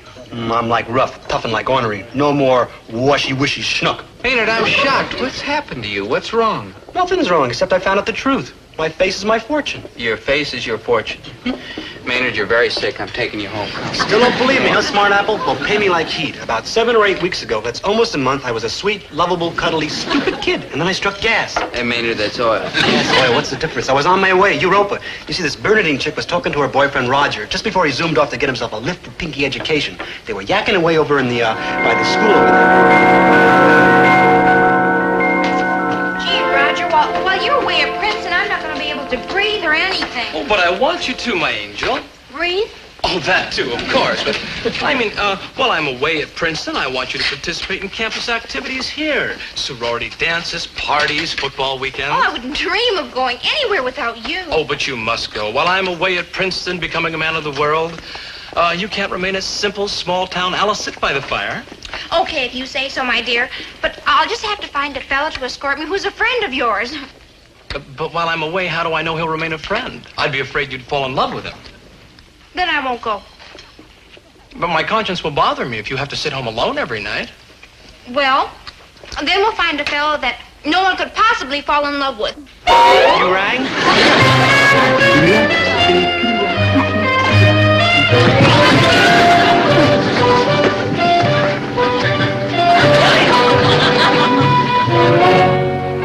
When that disastrous event took place, it was precisely 3:27. I do not make such an important issue of the exact time for any capricious reason. No, I mention it because it marked the moment when Maynard G. Krebs, kind, sweet, gentle child of nature, became Maynard G. Krebs, hard-headed money grubber and gigolo. From that moment on, he began to fall apart, morally, that is. You see, when Bernadine and her boyfriend realized that Maynard's unusual appearance made him the kind of fella it was impossible to be jealous of, they offered him money to escort her to dances, parties, and football weekends. Before long, word of this got around, and Maynard became a valuable commodity. Any girl who had a boyfriend away at school in the East or in the Army or like that could hire Maynard to be her date. Sounds impossible, but Maynard's face had become his fortune. Of all the faces a boyfriend could never be jealous of, Maynard's was the undisputed champion, and he was cashing in on it. The whole situation was disgraceful and degrading, but Maynard, the poor misguided fool, didn't realize it. In fact... Maynard, I've been looking all over for you. You've got to reconsider my offer. Oh, flake off, doll. One chick at a time is all I can handle. And my waiting list is longer than your arm. And your arm, too. But Myron's been away at West Point for over a month now. And tomorrow is sophomore prom day. Well, those are the breaks. Please, Maynard, I'll guarantee you an all-expense-paid visit to Perry's Pizza Parlor after every dance. Cut the wailing, girl. You're bugging me. Darlene, I'd be honored to escort you. As you were, Sonny. One look at you and Myron would drop me and mangle you. Maynard, please let me know the minute you have an opening. I'm missing out on everything. Zoom off, Lulu. See what I mean, Dope? A normal-looking face like yours gets you straight to Nowheresville. But a kisser like mine, man, it's worth its weight in pistachio caramel sundaes. I can't believe it. What happened to the Maynard G. Krebs who used to spend hours feeding the squirrels in the park? The Maynard G. Krebs who climbed over the fence at the dog pound to free helpless pups. The Maynard G. Krebs who likes to watch sunsets and flowers and rainbows after a thunderstorm. What happened to that sweet, kind, warm-hearted fella? He went that-a-way, and who needs such a muttonhead? Look, Dope, my client bought me a beautiful plaid vest to go with my tuxedo ensemble. And I gotta go over to the tailor for a fitting, so I see you later. Maynard, what you're doing is un-American. Oh, Maynard, I've got to talk to you. Ralph's been at Yale. Unhand me, wench. Ooh, man, what a disadjusted world we live in. I mean, I keep wondering, will supply ever equal demand? Drusilla, my dear. Do you realize that we are witnessing the destruction of the soul of Maynard G. Krebs before our very eyes? And worst of all, the poor misguided creature doesn't even realize how horribly bad off he is.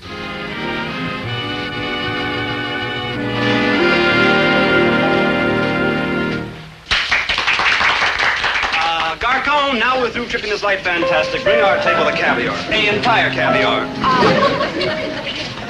Maynard, caviar is so expensive, and I'm already overdrawn on next month's allowance. Well, Prudence Meglis offered me a lifetime membership in the Dizzy Gillespie fan club, and Lord Jim Plug said... He'll have caviar. Like a skull. See what I mean? See the fate I had to rescue Maynard from? Boy, was he miserable. It was a lovely evening, Maynard. Thank you for bringing me. Oh, stand back, girl. Your hot breath is melting my boutonniere. Let us away. Maynard, come with me. I'm safe. Oh, you gotta be some kind of a nut. I'm not gonna stand by and let you ruin it. Get him back, you nuthead, or I'll call the paddy wagon. Maynard, I'm gonna take you back to the kind of life you used to lead. Stand that chick, call a paddy wagon. Sir, Captain's way. With the special soft cushions that you ordered. Calves, soft cushions. Maynard, we're gonna go wake up my folks. They'll help me rescue you from this life of unhappiness. Thanks, we'll walk. You gotta be kidding. Why would any girl want to give Maynard all that stuff just to go out with her? No, what a stupid question. She's got to have a hole in her skull, that's why. I'm trying to tell you, the girls are after him because he's a very valuable commodity. A very valuable... That broken-down wreck? No offense, Maynard. No offense, Mr. G. That's just it, Dad. He's valuable because he's a broken-down wreck. Yeah, no offense, Maynard. No offense, Dope. Let go. I'm gonna call the cops and tell them you're kidnappers and you're holding me for $1 million ransom. On second thought, who believed me? Forget you mentioned it. Maynard, you absolutely cannot take money from a girl that way. It's disgraceful. It's shocking. It's shameful. It sounds to me like maybe he's latched onto a good thing. It is shocking, shameful, and disgraceful. Now, Dad, help us show Maynard how wrong he is. Maynard, now you listen to me. This is a man's world, and you gotta act like a man. If you want something, you gotta go out and earn it for yourself. Why?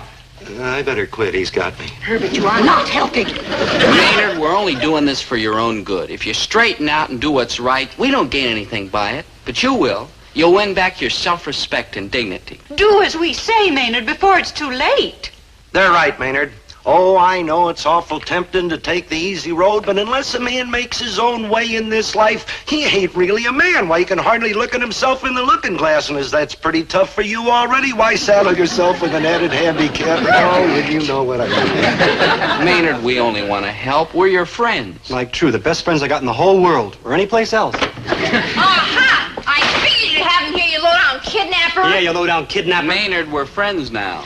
Maynard, come on. The gang is going to Peabody for barbecued ribs. Barbecued ribs? Maynard, whatever she'll feed you, We'll feed you. And we will provide a fine, wholesome American atmosphere. Maynard, I'll have my father increase my allowance. We'll go to the movie 7 nights a week. Crazy.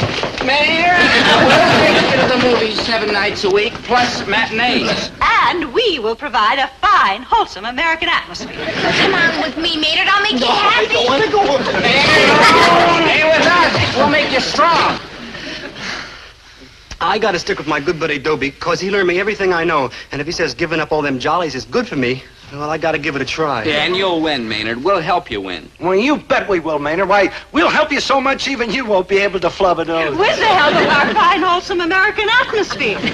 Okay, Dobie, you win for now. But just wait. I've got him accustomed to roast pheasant and caviar. Do you think he'll ever again be satisfied with soda pop and tuna fish? Oh, she could be right, though, but... I mean, I'm hooked on all them things. Do you think I can kick them? Don't worry, Maynard. We're right here with you. We'll fight at your side until you've got all those horrible habits completely out of your system. Ha! They never kick those habits.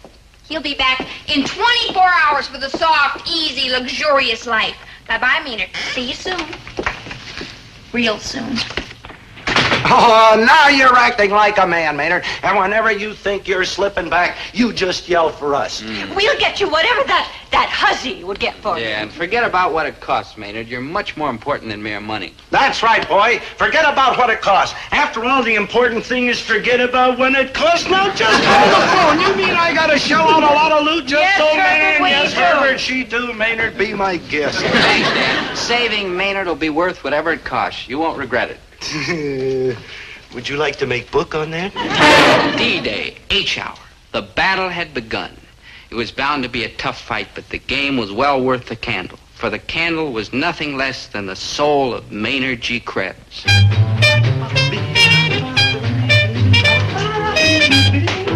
Oh, no! Oh, please, like Vanish Chick, I promised nobody I'd avoid you like a case of measles. Now, please. Look, Maynard, shiny new bongos hot off the boat from the Caribbean. Like I saw. Now take them away, like, please, or I'll flip. The finest money can buy. Dig the sound. In a place where you can play it as loud as you want to all night long and each wing around house. Nobody can disturb you. Just a darn minute. Beat it, Dobie. You're too late. I told you he'd come back to me. No, he won't. He's strong enough to resist you. Right, Maynard? Right, Maynard? She said she'd give me them high-class bongos. You're important. Fine as money can buy. And a place to play them where nobody will bother him. Don't hate me, Dob. I'm not bad. Just weak. Maynard, you know we'll match whatever she offers. Match them bongos? We'll match them bongos. When? Now!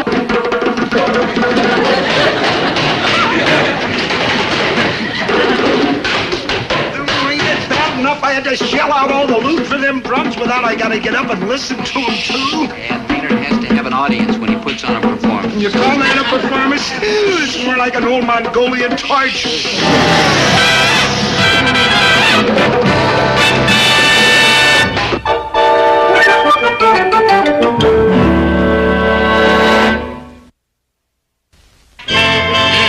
Bernadine was stubborn and tricky and a girl. And that's a powerful combination to beat. Like the snake in the Garden of Eden, she kept thinking up sneaky new ways to tempt Adam, Maynard. Oh, no. Don't you want to go swing in my pool? Oh, no, cut out. You don't got me, you siren. I'm picking that soft, easy, happily miserable life. No, please. No, You know I get lucky clothes. Oh, I can't. I mean, flake off. I mean, go take a trip someplace. Now, Maynard, we'll have my fun and they'll be... Oh,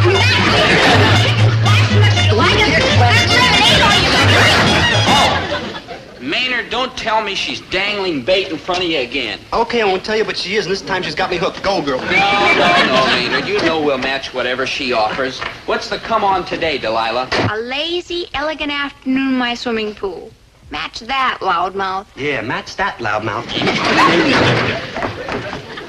Come on. Okay.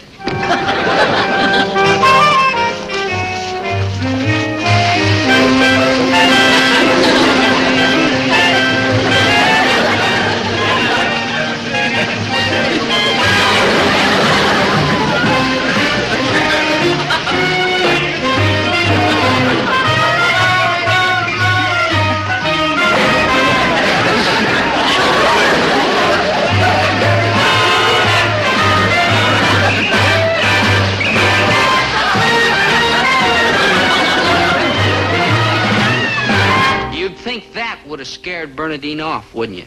But no, the battle for Maynard's soul went on. The enemy was still full of fight. And then we'll go to the La Fiesta room. They got the best Latin band in town. You know how you love to cha-cha-cha the way I showed you? Yeah, it's the greatest. All that cucaracha rhythm.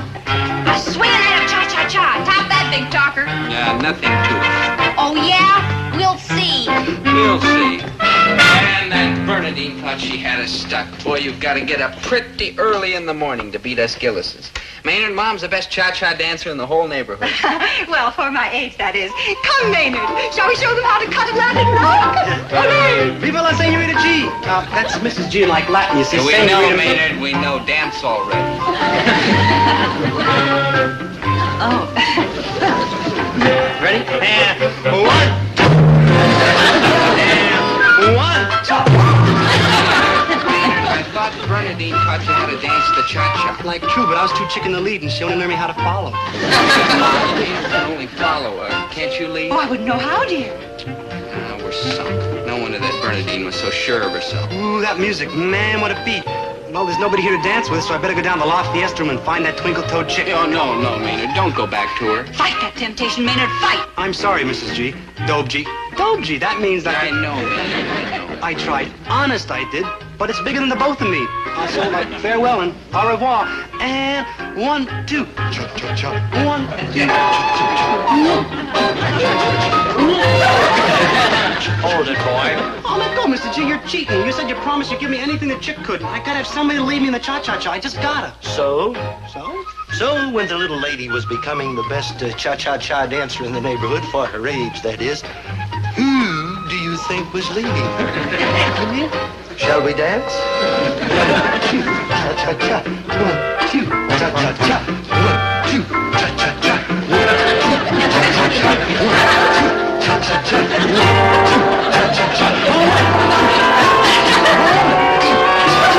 1, 2. Cha-cha-cha. 1, 2. Cha-cha-cha. The time had come for the crucial test. Was Maynard cured? Could he resist the bright, shiny, seductive temptations of Bernadine and return to living like the sweet, undemanding Maynard we all knew and loved? That's what I had to find out. Endicott buildings. One big whole pile of... Maynard, hi. Oh, she's back. Maynard. Keep her away. Maynard. Get lost, you bloodthirsty umpire. Hey, Maynard, that's vampire. This time you've got to face her. Oh, no, Dope. She'll like entice, allure me, and tantalize me back to my old wicked Maynard, ways. listen to her. See what she wants. Maynard, I have 2 front row seats for the Thelonious Monk concert. What time are you going to pick me up? Thelonious Monk? Man, he's the wildest. I gotta go hear him. I said I just gotta go hear him. Hey, Dope, ain't you gonna offer to take me to hear old Thelonious so I won't go with her? No, Maynard. No, Dobie? No, Maynard. No more bribes. We did it for a while so you'd have time to make up your mind. But now the hour of decision has arrived. Do you choose her, the shameful, disgraceful, pitiable life, or us? High-minded, straight, noble, and pure. Make your choice. Choose me, Maynard. I'll give you steak and lobster dinners. That's right, she will. And tons of stereo records. That's right, she will. It'll be a life of sheer fun and pleasure. That's true, and all we can offer you is friendship and honor and a chance for you to regain your self-respect. Come, Maynard. Let us away. Dobie. Yes, Maynard? Yes, Maynard. I... Well, Maynard. Well, Maynard? I'm staying with you, good buddy. I'm cured. All of a sudden, I don't want no more of them fancy doodads somebody else pays for. Namely a chick. Maynard, that's wonderful. Just wonderful. Maynard, have you gone soft in the head or something? I'm offering you all the luxuries a young man could want. Sure. On account of you want something from me. My face and my lovable personality so you can swing with the hoity-toity set and still keep your boyfriend. True. But with Dobe here, it's different. I can't do him no good. True. In fact, all I ever do is give him headaches. But, I mean, he don't want nothing from me except I should be his friend.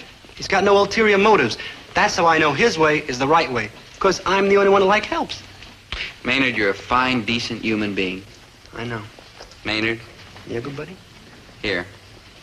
You're all heart, sir. Oh, I hope you two will be very happy. Don't talk to us, you evil woman. Maynard, Bernadine, you put up a good fight and you deserve a lot of credit. Well, thank you, Dobie. You're okay, too. You really stick up for your principles. Gee, it's too bad we couldn't have met under different circumstances. True, we might have become good friends. That's quite possible. Well, goodbye. And don't come back, you evil woman, trying to ruin a sweet, cuddly, lovable kid like me.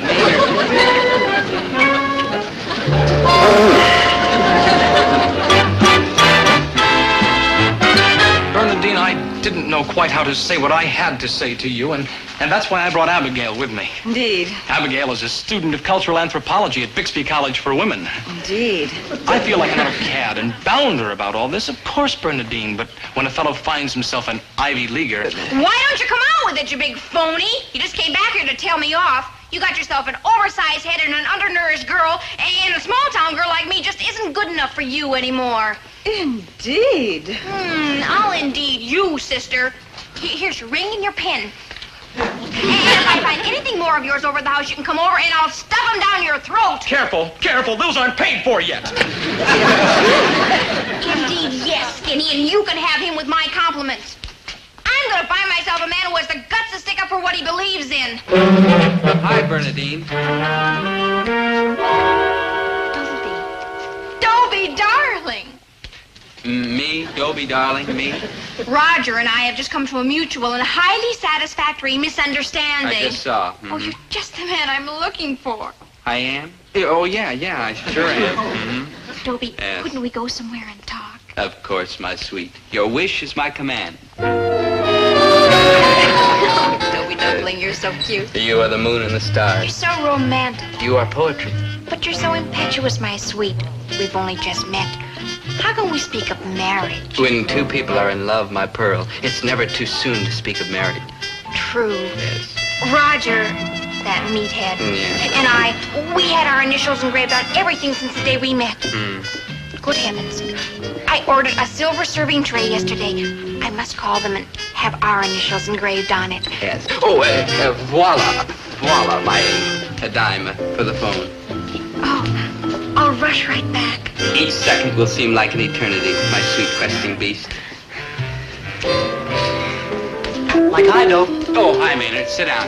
Look, Maynard. Oh, hey, I see you ordered for me. I have wonderful news to tell you. Bernadine and I. Bernadine? Yeah. My former serpent in the Garden of like Eden? Yes. Man, I'm sure glad you never flipped for her, though. Remember once how I thought you was making up everything about helping me just so you could get her?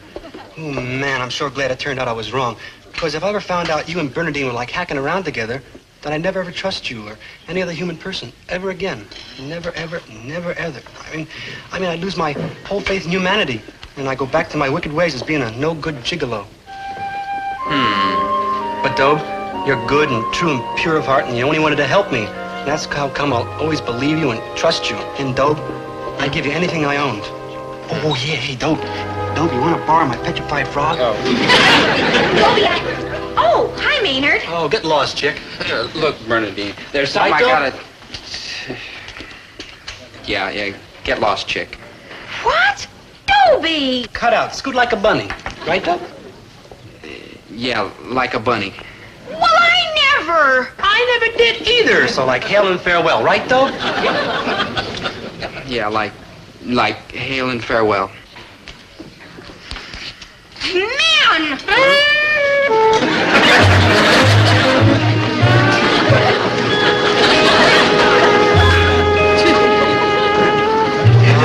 Chicks, who needs them anyhow?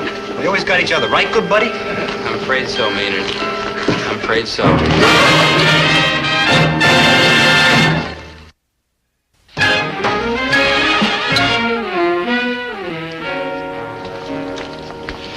No, Maynard, this time you lead. Oh, yeah. Ready?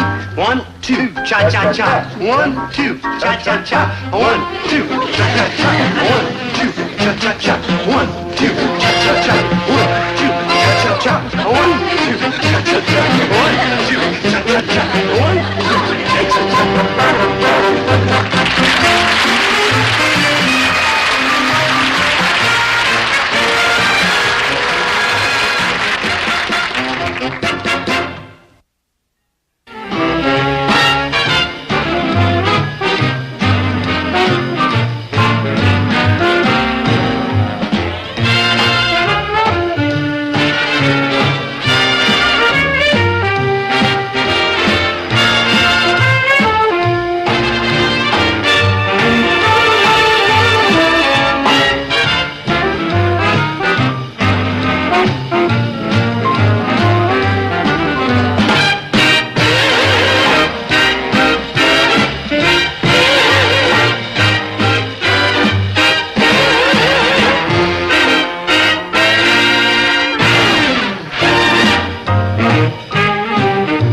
represents progress in science.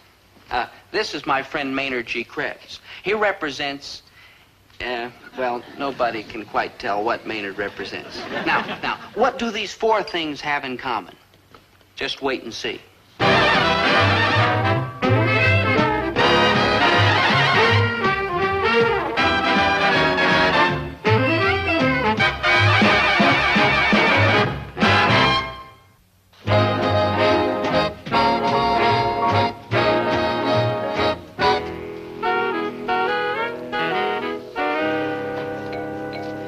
Good morning, students. And I use the term students whimsically.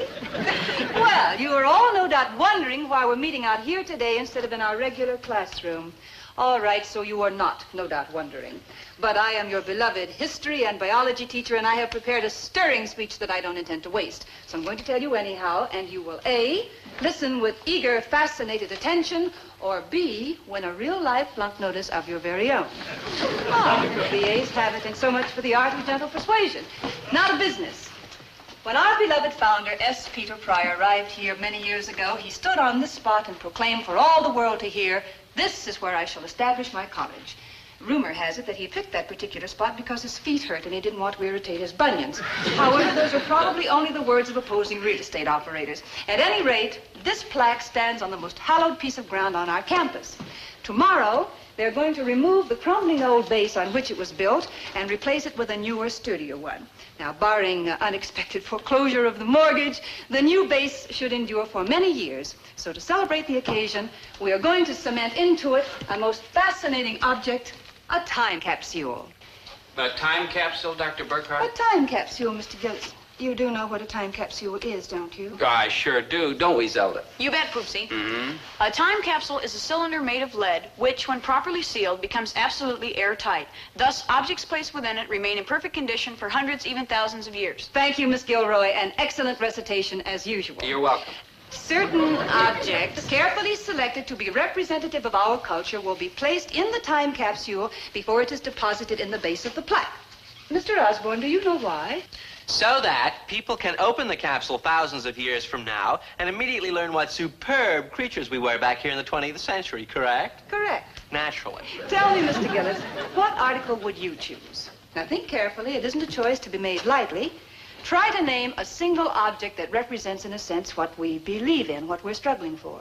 A photograph. That's what I'd put in that capsule. A photograph of what? Of a girl. I should have known. Any particular girl? No, any girl, just so she's soft and round and creamy and lovable. Because girls like that are the finest things our civilization's ever produced. And they're sure what I believe in and struggle for. Constantly, Mr. Gillis, constantly. Your choice is hardly a profound one, but as a member of the sex in question, I can only say hear, hear. Miss Gilroy, you are always our rock of good sense. What article would you choose? I would also choose a photograph. Oh, of what? Of Dobie. Zelda, please. I want women 1,000 years from now to study the picture of my Dobiekins and say, ah, those women in the 1960s clawed and scratched and fought for their men, no matter how vague and helpless and simple their faces were. No offense, Poopsie. Thanks, Zelda. Thanks a lot. Quiet, please. You'll have to dig in and do some better thinking than that. You will bring the articles to be placed in the time capsule at tomorrow's ceremonies. That's your assignment. And the dean will make the final selection. And they darn well right better be sharp choices, because I don't intend to let future generations picture us as an eccentric, zany bunch of half-baked screwballs who... You right? No, Mr. Krebs, welcome to the land of the living. Likewise, Your Professorship. Mr. Krebs, you are a perpetually happy-go-lucky, cheerful young man. What light-hearted object would you choose to place in a time capsule for future generations to dig up and learn all about us? Nothing. Nothing? But nothing, because there won't be nobody here to dig it up. I mean, one of them slack-headed jokers is going to wig out and push the panic button, and it's hello bomb time. Every human person in this whole world and every place else will be gone, like bye-byesville, like boom, boom, kerboom. Yesterday, when Dr. Burkhardt brought up this time capsule idea, I was all for it. I mean, stashing away all sorts of things so people way up there in the future can dig it up and see what made us tick sounded great. Sort of instant history. But look what it did to my friend Maynard G. Krebs. Since the minute he laid eyes on this capsule, all he can do is run around hollering, boom, boom, kerboom. Boom, boom, kerboom. Maynard, I want you to cut that out this minute. You've been wailing and carrying on like a stuck pig ever since you saw that time capsule. What? What started it? What got you into this screwy mood? It ain't screwy. It's like very mental. And it was a newspaper. No. What was different about this newspaper? I read it. No. Now concentrate, Maynard. What'd you read in this newspaper that got you so shook up? Oh, terrible, scary things, good buddy. People fighting other people, stabbing them, beating them up. Arson, they call it. Yeah. Robbing, knifing, cracking skulls. I see. That was only the comic page. Wait till you hear what's going on in the real world. Maynard, I understand. Yeah, and everybody's threatening everybody else. Overseas foreign countries yelling at us yelling overseas foreign countries, and there's armies and rockets. Maynard, what's wrong? I scared myself. Now concentrate, Maynard. Your reaction to what's happening in the world does you credit. All those scary headlines were bound to upset someone as kind and sensitive and gentle as you. Yeah, dogs come up the street and lick my hand. All thinking people go through a phase when they're convinced there's absolutely no hope for civilization. I'm convinced, and I'm not even thinking people. Sure, the world's loaded with violence and hatred and all sorts of awful things, but it's got lots of wonderful things in it, too. But what about them big, important bigwigs walking on them big, important conferences? What about girls and tennis and hot fudge sundaes and water sports? What about the armies and rockets? What about hi-fi and fried onions and cool jazz combos and wearing clean starch shirts? What you say? Excuse me, Maynard. Skip the clean starch shirts. Maynard, stop looking on the dark side. There's good and bad in this world, and we can live with both of them. We always have. I don't know, Dobe. I'm like worried and scared and jumpy. And man, when I feel like that, there's only one thing to do. Maynard. No, don't try and stop me, good buddy. It's the only way I can think and clear my head. Man, there's nothing like this stuff to make a man forget his troubles.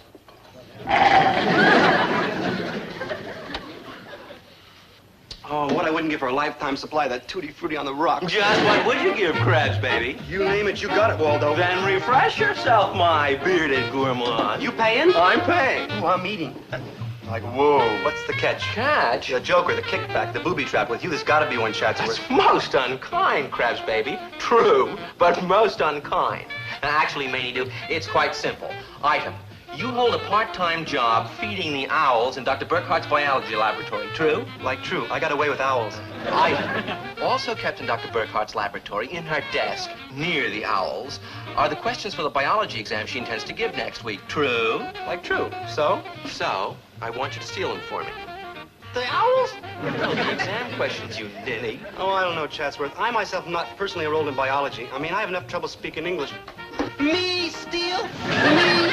Maynard G. Honest? Quiet, you owe. Me burgle? Maynard G. Honorable? They'll hear you. I don't care. I'm 100% American boy, and I don't do nothing dishonest, and I have a conscience. Correction, Maney, do you used to have a conscience, but it's useless to you now because none of us will even be here in the very, very near future.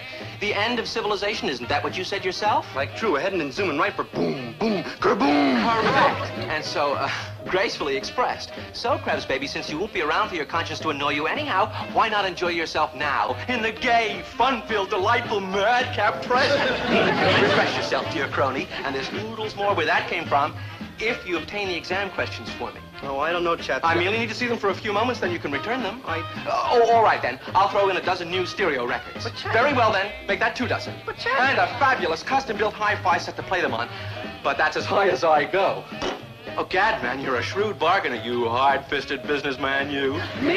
You. Thank you, noble citizen. Thank you. You are performing a glorious deed for your school and your country. Such an exam question? You see, under normal circumstances, I, Chatsworth Osborne Jr., with my superior Osborne brain, would have no need whatsoever for advanced copies of the examination questions.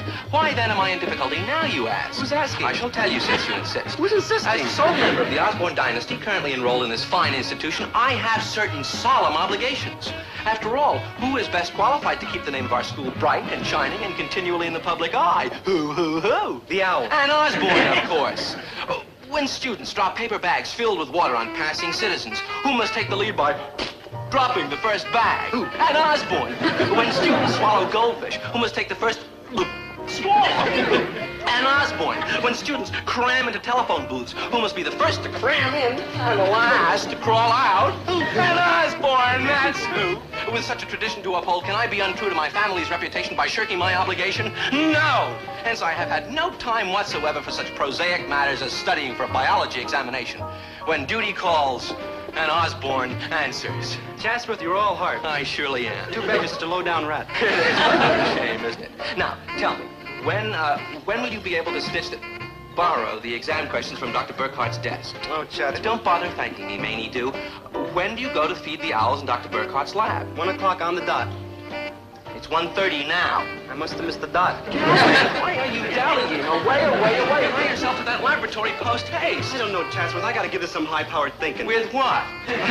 No, Crash, baby. I just meant give it all the time you need.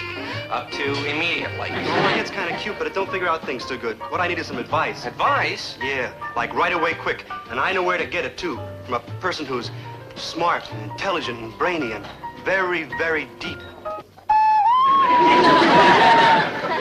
Who says a propeller beanie and a sweet potato aren't great examples of the kind of people we are? I do, and I'm beginning to wonder whether you're worth all the time and effort I'm putting in trying to get you to shape up. I'm not, Zelda, so goodbye. You are, and stop with the tricks already. You'll never get away. Zelda, what do you want with me? I'm shiftless, irresponsible, I'm not too bright. That's right, Snookums. You don't agree so fast. Also, you squint, you're pigeon-toed, and you'll be bald before you're 30. No offense, Zelda, but it'll be a cold winter in July before anybody sees your picture hanging in the men's locker room. We're both a couple of dogs, and we're stuck with each other. It's love, Buster. You can't fight it. I can try, Zelda. I can try. Sit down, mister, and cut the back talk. We gotta get cracking on the thingamabobs for the time capsule. Yeah. The program starts at 5 sharp, and we gotta think about what we're gonna pick. Now, here's what I've picked. So far, I can't decide between a can opener, a ballpoint pen, and a bar of soap. They're all typical of our culture. Well, I've got some airmail stamps and a jar of instant coffee and one of my old wallets. They're all typical, too. The wallet's empty. With me, that's typical. Well, this looks natural. Copy of today's newspaper. See? It's just like I told you. Ooh, them big, black, spooky headlines. Oh, and you say we ain't doomed. Dig this. Gang war in South Side. Dismembered torso in swamp. Monster devours Cleveland. Maynard, that's the movie page. Oh, read the rest of it. Even worse, you'll see. You bet I'll read the rest of it. I'll read some of the good news you insist on ignoring. Listen. Leaders meet at Peace and Friendship Rally. How about that, Maynard? How about this? Peace and Friendship Rally breaks up in brawl and fist fight. How about this? Tigers maul Yanks. Maynard, those are the baseball scores. Oh. No, not exactly, Dobie. 2 American hunters while tracking wild animals. Never mind. See, everything's going bad. Nothing good's happening. We're like doomed. Maynard, enough. Sure, there are unpleasant things going on in the world. We all know about it. But do we run around depressing everybody, hollering boom, boom, kerboom? No. We try to make ourselves happy with the things that are good. And it's time for you to start doing the same. Boom, boom, Maynard! Boom! I've had it with you, Maynard. I try to help you straighten yourself out, but you just won't listen. Now, get to the point. What did you come here for, anyhow? Oh, I was talking to Chatsworth Osborne Jr., see, and I wanted to get your advice. Okay, Maynard, I'll give you a big, fat chunk of advice. Wise up and stop trying to destroy everybody's faith in the future. If everybody felt the way you do, we might just as well run up a white flag and quit. There'd be no difference between right and wrong, between good and bad. Everybody'd do exactly as he pleased because there wouldn't be any tomorrow to think about. If you wanted something, it'd be fine and dandy to go right ahead and take it or steal it. Why worry about how you'll feel about it tomorrow? Because there isn't going to be any tomorrow. Now, what's this question you want to ask about Chatsworth? No, it don't matter. You just answered it. Like, bye. Don't bother dragging the river from my body. Maynard, look. Cause I ain't got the bus fare to get to the river.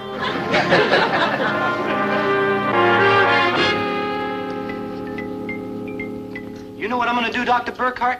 I'm gonna feed your owls. Bravo, Mr. Krebs. Around campus, they're beginning to call you the Frank Buck of the bird set. Like, thank you, your professorship, ma'am. I love them little pop-eyed rascals and like vice versa. No offense, Mr. Krebs, but just looking at you, I can see that you have much in common. Like, thank you. Feed the owls, Mr. Krebs. I'm just rechecking these questions for the biology exam. Oh? Are you going to stay there the whole time while I feed the owls, Dr. B? Well, that was my intention, unless, of course, you intend flying around the room while you do it. You think it'd work? Like, hi, Melinda. You hungry, girl?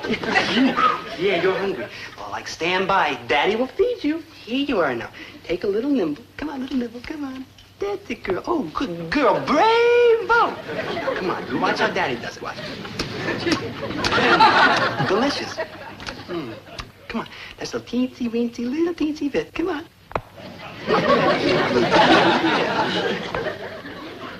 You don't want any iris, huh? You're too fat already. Come on. Yeah. Hey, how about a song while you're eating, huh? No, not you. Me. Melinda is my dearest friend. The hours we do spend playing ball, not at all. She's now on a perch. No offense, Mr. Krebs, but I just remember that I have to rush home and see if my house is on fire. I'll be back in... How long will it take you to feed the owls? Oh, around like 10 or 5 minutes, depending. Depending on what? I don't know. Everybody else says depending, so I say it too. I'll be back in like around 10 or 5 minutes. I'm sure you and your feathered friends won't mind being left alone. Naturally, won't mind being left alone. Alone in Dr. Burkhart's lab with the biology questions? Boom, boom, kerboom. Your conscience is useless now because none of us will even be here in the very, very near future. Boom, boom, kerboom. If you wanted something, it'd be fine and dandy to go right ahead and take it or steal it. Why worry about tomorrow? Man, I'd like to tell you two guys to flake off. If I only had a conscience. But what goes a conscience in a world that ain't long for this world? Unlimited sodas, sundaes, stereo records, fabulous hi-fi set. There isn't going to be any tomorrow. Boom, boom, kerboom. It's an unfair battle. Heart's like red, white, and blue, but my backbone's pure yellow.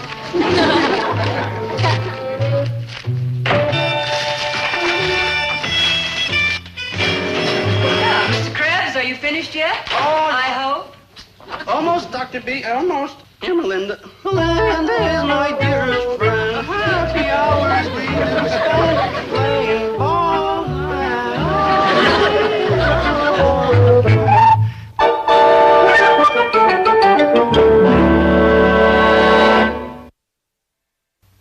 Poor Maynard.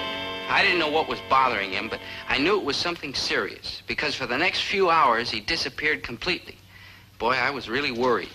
For all I knew, Maynard could be in very serious trouble. Zelda, I'm scared. Maynard gets into one of these desperate moods. He does desperate things. Now, calm down, please, Poopsie. You'll blow your stack. Remember the time he decided he had to get away from it all, so he sent his picture to a Lonely Hearts Club? I remember how they sent it back saying they were lonely, not desperate. You were a doll boy. Maynard will be fine. He always lands on his feet. I sure hope so.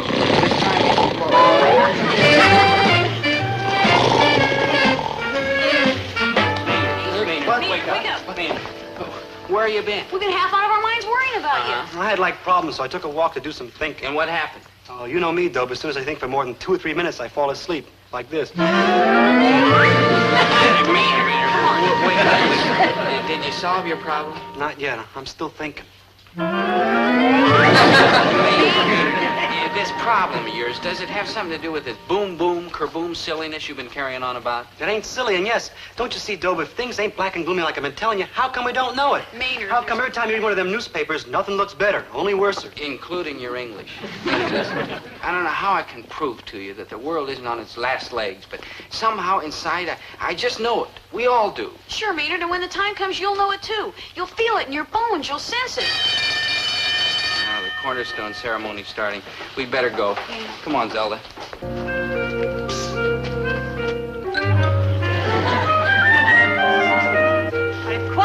Quiet, please. Our program is a highly significant one, and we want to get started immediately. We are gathered here today to install a new base and a time capsule and the plaque honoring our beloved founder, S. Peter Pryor. And here to start the proceedings is our guest of honor, Dean Magruder. Thank you, Steve. Thank you. I prepared a scholarly, philosophical, profound speech. But unhappily, on the way over here, I lost it. Now, if anyone applauds, there's going to be trouble. That's better, that's better. Now, Dr. Burkhart, I understand the members of your class have brought objects they consider to be representative of our era. And from these, I am to choose those which will be placed into this capsule. Oh, yes, Dean Magruder. And I'm sure, more or less, that they've come up with some very good ideas. We shall see. Now, Miss Gilroy. Yes, sir. What items have you chosen for the capsule as being representative of our society? I have a light bulb, a pocket dictionary, a can of push-button shaving cream, a can of push-button whipped cream, and a can of push-button toothpaste. Thank you, Miss Gilroy. An excellent selection. I also had a can of push-button hairspray, but I used it on the way over. Mr. Gillis, what have you chosen? Well, I've chosen a box score from the World Series and a picture of Commander Shepard, our first astronaut, and one of my mother's deep dish apple pies. Pie, Mr. Gillis? A deep dish. What could be more typical of our society? But to be perfectly honest, it's only half a pie. I got hungry on the way over. When historians dig up the capsule in the year 3000, I'm sure that fact will not go overlooked. Mr. Osborne, tell me, what items have you picked for the capsule? Not items, Dean Magruder. An item. A single object which I assure you represents everything of value in our society. A copy of the Osborne family coat of arms, complete with the stirring motto which has guided our footsteps throughout history. Hoc, nihil, substantium, tangere. Most impressive, Mr. Osborne. And what is the literal translation? Never dip into capital. This served our family well. Imagine. Mr. Krebs, have you given thought to what you would like to place in the capsule? Yes, sir, your deanship. What I put in that capsule is nothing. Nothing, Mr. Krebs? But nothing, because the way things are going now, there'll be nobody around to dig it up anyhow. All you gotta do is look at them big, black, spooky newspaper headlines. You'll see them like right. Everybody's yelling and hollering and arguing. I mean, there's no hope for nobody. I mean, we're like heading straight for Surely, Mr. Krebs, things can't be that serious. Oh, they're serious, Eddie. All you hold gotta it! There's something buried in here. I kept hooking my shovel into it. With my luck, it couldn't be oil. At the base of the plank, what could it be? I don't know. Let's find out.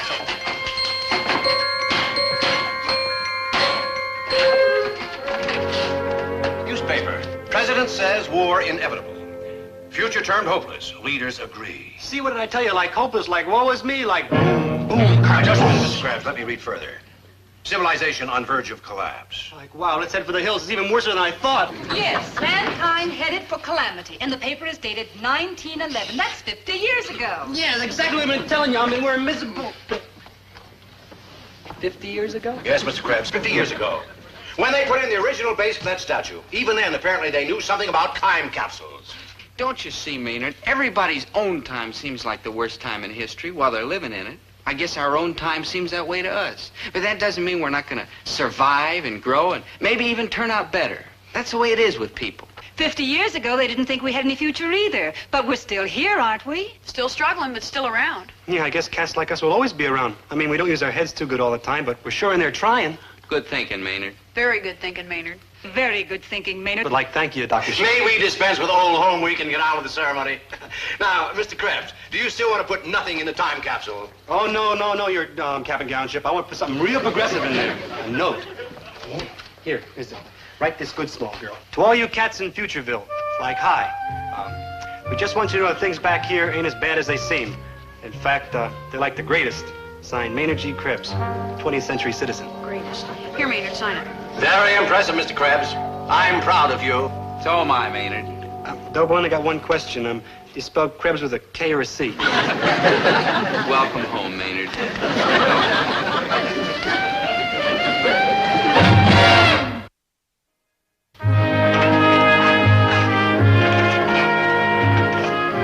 Come on, Maynard.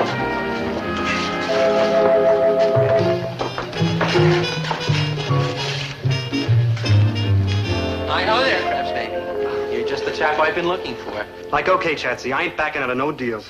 Here's the exam questions I stitched from Dr. Burkhart's lab. I, Manny G. Krebs, boy, crook. And here's a gift certificate for the finest hi-fi set available, plus the specified number of stereo records as per our agreement. Look, Chatsy, a deal's a deal, but I figure maybe I'm going to be around for a while after all, and my conscience is going to be trotting right along with me, so you take the exam questions, but don't give me the records of the hi-fi or any of them other briberies. Oh, Manny, I was hoping you'd say that. You was? I sure was. Look, let's hasten over to the laboratory and slip those questions back into Dr. Burkhart's desk. After all, if an Osborne can't afford to flunk a test honestly once in a while, who may one ask can? You may be a no-good slob, Chatsy, but you're a fine, decent no-good slob. Snob, and likewise, Krebs, baby. I'm getting pretty misty. So am I.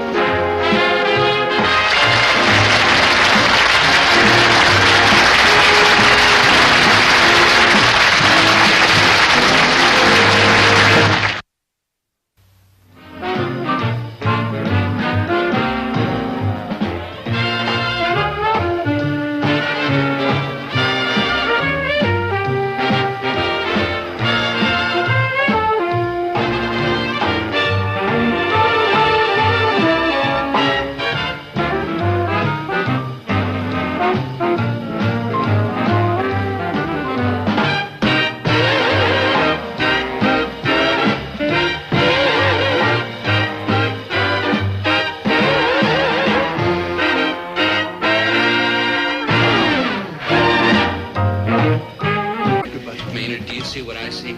Sure. Isn't that beautiful? Isn't that the most gorgeous thing you ever saw? The statue of the founder, S. Peter Pryor? That old geezer with the beard? Beautiful? Oh, you're joshing, Dope. No, Maynard. I mean, he's like handsome, and he's like attractive. I mean, you could even call him something else, but beautiful, Dope? No, Dope. Maynard. No, still, maybe you're right. Yeah, he is beautiful. It's the beard that does it. Beards, let's face it, Dope, beards are the prettiest thing a person can grow. True? Maynard, I'm talking about that girl. Girl? She ain't got no beard, Dope. Maynard, come on. Hey, Dobie, wait. You promised you'd take me to the zoo and see all them lions and tigers and monkeys and cute little snakes and cute little alligators and cute little pandas and Hey, cute she's little... leaving. Have a good time at the zoo, Maynard. Miss! Oh, miss! Ow! Oh, you poor boy. You poor boy. Are you all right, poor boy? No, it's nothing. Just a flesh wound. Can I get you anything? No, my dear. Just keep stroking. Of course, poor boy. My name's Dobie Gillis. Shouldn't I go for a doctor? Gillis, Dobie Gillis. That's Maybe my I name. could get you a cold pack. Gillis, Dobie Gillis. Hot pack? What's your name? Sally Bean, some bandages, an liniment, iodine. Sally Bean. Isn't there anything I can do? As a matter of fact, there is. Just name it, poor boy. Hey, you can have dinner with me tonight. Of course, of course. Oh, wonderful. What time should I pick you up? Let's see, the other boy's coming at 7. You be there at 6:45. The other boy? My other dinner date. You mean you already have a date for dinner? I just told you. Are you sure you didn't hurt your ears? You know, I've got 20 ears now. Now, Sally, I don't quite understand. If you already have a date for dinner, why'd you accept a date with me? Because you asked me. I see. Good. Now, you be there 15 minutes early so you can learn the rules. The rule? Yes, I explain the rules now, only I'm late for class. I see. Now, here's my dress.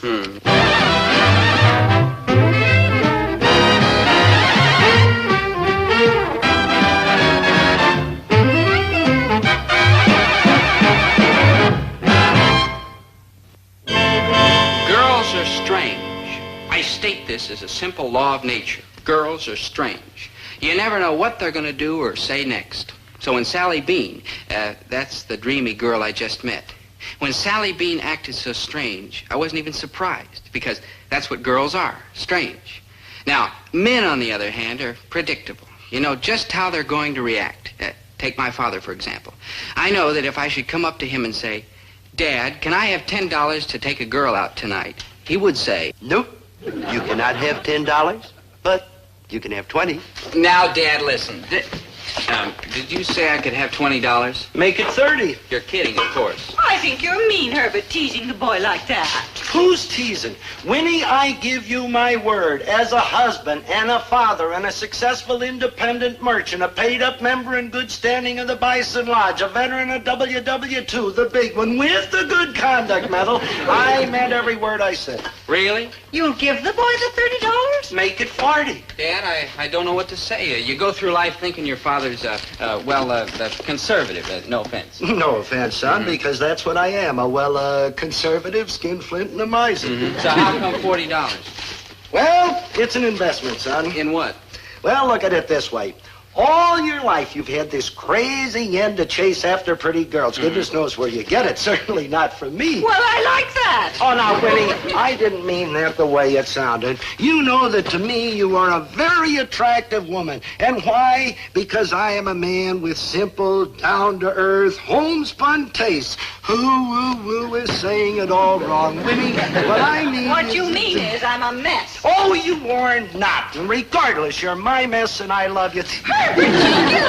Mom, if you don't mind, could you argue later? Right now, let's stick to that $40. $40 for what? Oh, yeah, I said that, didn't I? Yeah. $40. Well, son, ever since you were in knee pants, you've been chasing after a pretty face, right? Yeah, and I'm going to catch one someday. Oh, I hope so, boy. I hope so. It'd be nice to have a pretty face around here now, Winnie. Herbert, before this winds up in the courts, why don't you just give Dobie the money and stop explaining? No, Winnie, the boy has a right to know. Oh, it's okay, Dad. You don't have to tell me if you don't want to. Just give me the money. Now, you just keep quiet and pay attention and listen, and where was I? You were saying what a joy it would be to have a pretty face around you for a change. I was not. I don't want a pretty face around me. All I want is for Dobie to get a girl just like you. And oh, Winnie, will you please go upstairs and let me straighten this out with the boy? You're scrambling my brains. Dad means he's dazzled by the sight of your charming beauty, right, Dad? And that's exactly what I'm saying. Uh-huh. Go on, Herbert. Well, These dream boats that Dobie keeps chasing after, it seems to me that they all have two things in common. A, they cost a fortune, and B, they always wind up dumping Dobie. No, not this one, Dad. Not Sally. This time it's the real thing. This time it's forever. It always is. Let me tell you about Sally. I know about Sally. She's beautiful. Beautiful, did you say? Let me put it to you this way. Sally's the second most beautiful girl in the world. And who's the first? I don't know. I'm willing to admit that somewhere on this earth there may be a girl more beautiful than Sally. It's not likely, but I'll admit the possibility. That is big of you, boy. Now tell me, are you sure that this Sally is the girl you're going to wind up with? Dad, I'm absolutely... Think before you talk, son, because this time I'm holding you to it. I'm not sure I understand you, Herbert. Well, it's very simple. Dobie always gets dumped by the girl he's courting. And when you are courting a girl, that's when it costs money. Flour and candy and rented tuxedos and dancing at the Peabody roof. This is what's breaking me. But once you've got the girl, got her hog-tied, and know that she's really yours, the courtship is over. Now I understand. I'm not sure that I approve, but I understand. Winnie, do you remember when you told me you'd go steady? Why, I'll bet I didn't spend over $5 on you the whole next year. $3.50. I was keeping track. Yeah, now, you see there, boy? It's getting the girl that costs the money, not having her. And I have made up my mind. I am financing no more of your wild goose chases. When you can come to me and say that this is the girl you really want and that you're really gonna get her, I'll bankroll the project. Oh, Sally's the girl, Dad. I'm sure of it. Well, make it happen this time, boy. Make it happen, because if you don't, you are winding up strolling through life hand in hand with Maynard. I'm on my way to pick up Sally Bean for our first date. I go with a heart full of confidence. I know that was a hard bargain my father drove, but I'm not worried. Not a bit. I know I'm going to get Sally Bean for my very own. Sure, you've heard me say that before, but this time I really, truly know. How do I know? Well, if you could look in Sally's eyes the way I've looked in Sally's eyes, then you too would know that here was a girl with a great, generous, overflowing heart, with a beautiful soul, with tenderness and poetry, with love to match my own. But just to be on the safe side, I'm taking a little insurance with me. This took every penny my father gave me. But tonight's not the time to think about pennies. Tonight I'm going for broke. Never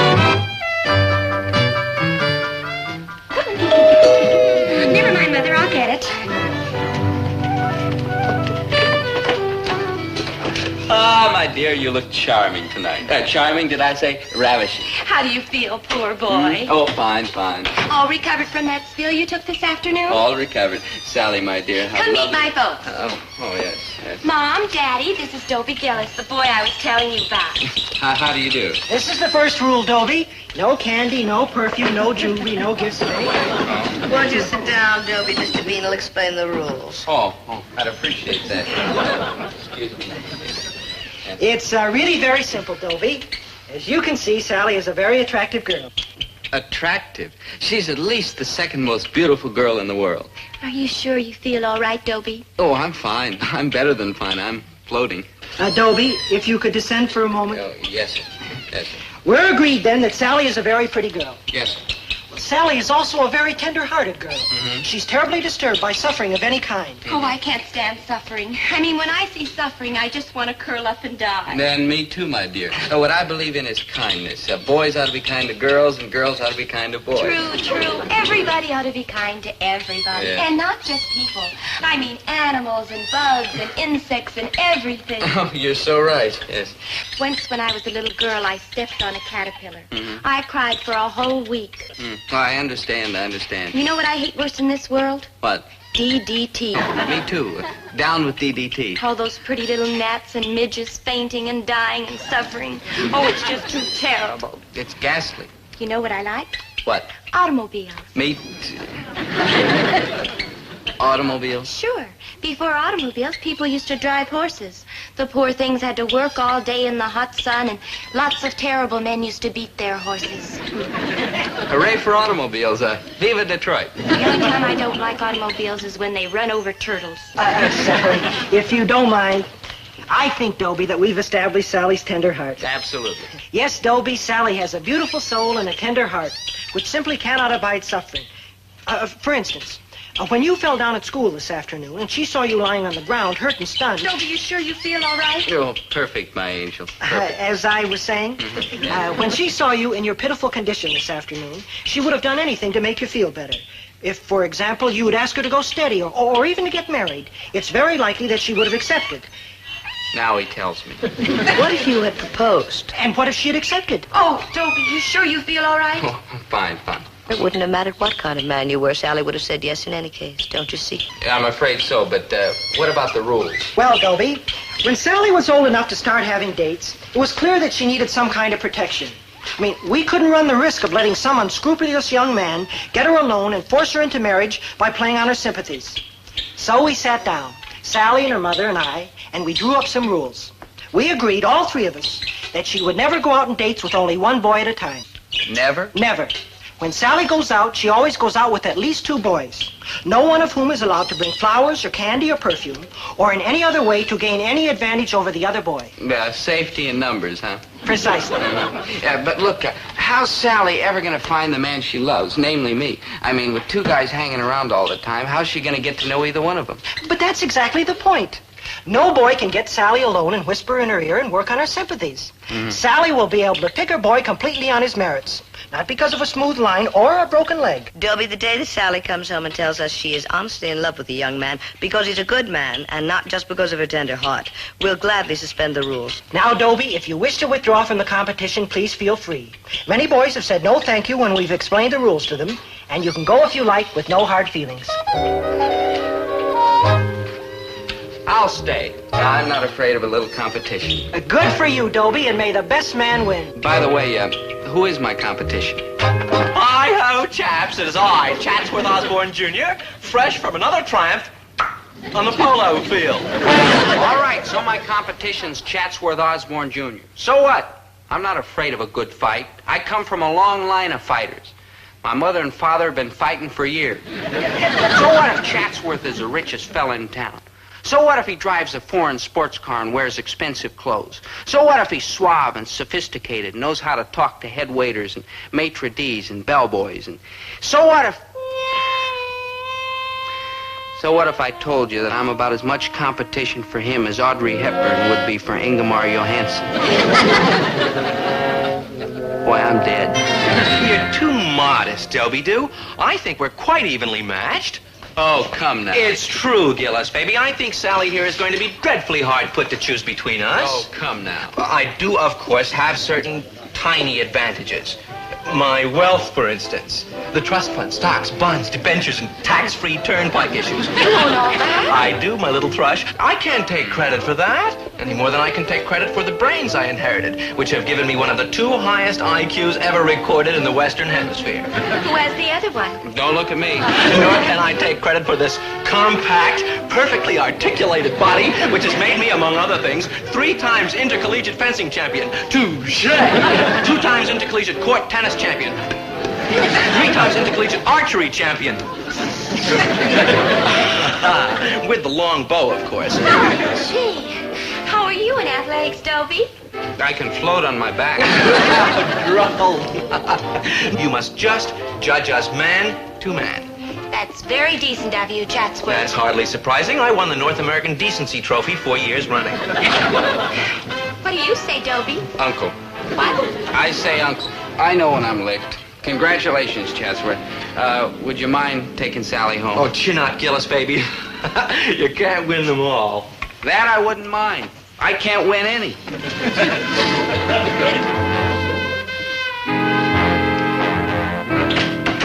Hello, Mother. Hello, darling. Hi-ho, compadres. Where's Dobie? He went home by himself. Yes, discretion, they say, is the better part of valor. Well, good night, Chatsworth. Thank you for a lovely evening. You're welcome. Just one moment, my little minx. Perhaps there's something you'd like to tell me. Like what? Like perhaps you've come to a decision about me tonight. Well, as a matter of fact, I have. Well, pray tell, my dear. Tell all of us. I'm sure that your folks will be quite interested to know. Okay. I don't want to hurt your feelings, honest, Chatsworth, but I'm not going to see you anymore. Surely you jest. No, Chatsworth. I have a real soft heart, and I get all misty whenever I find anyone to feel sorry for.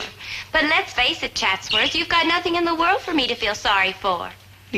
Gad, can you possibly mean that you prefer that low-born Dobie Gillis to me? Yes, Chatsworth. How unspeakably ignominious. You hurt, Chatsworth. And Osborne hurt? Ho, ho, ho, ho, ho.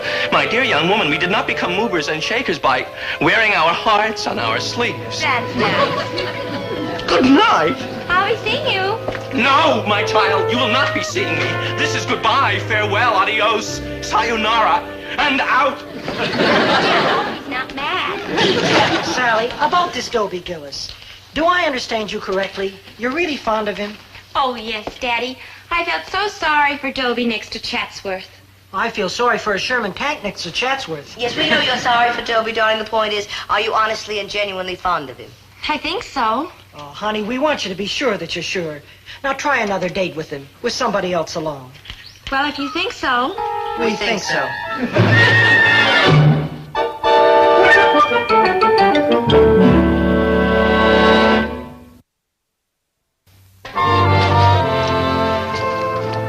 Good morning, Dobie. Did you have your breakfast all right? I wasn't hungry.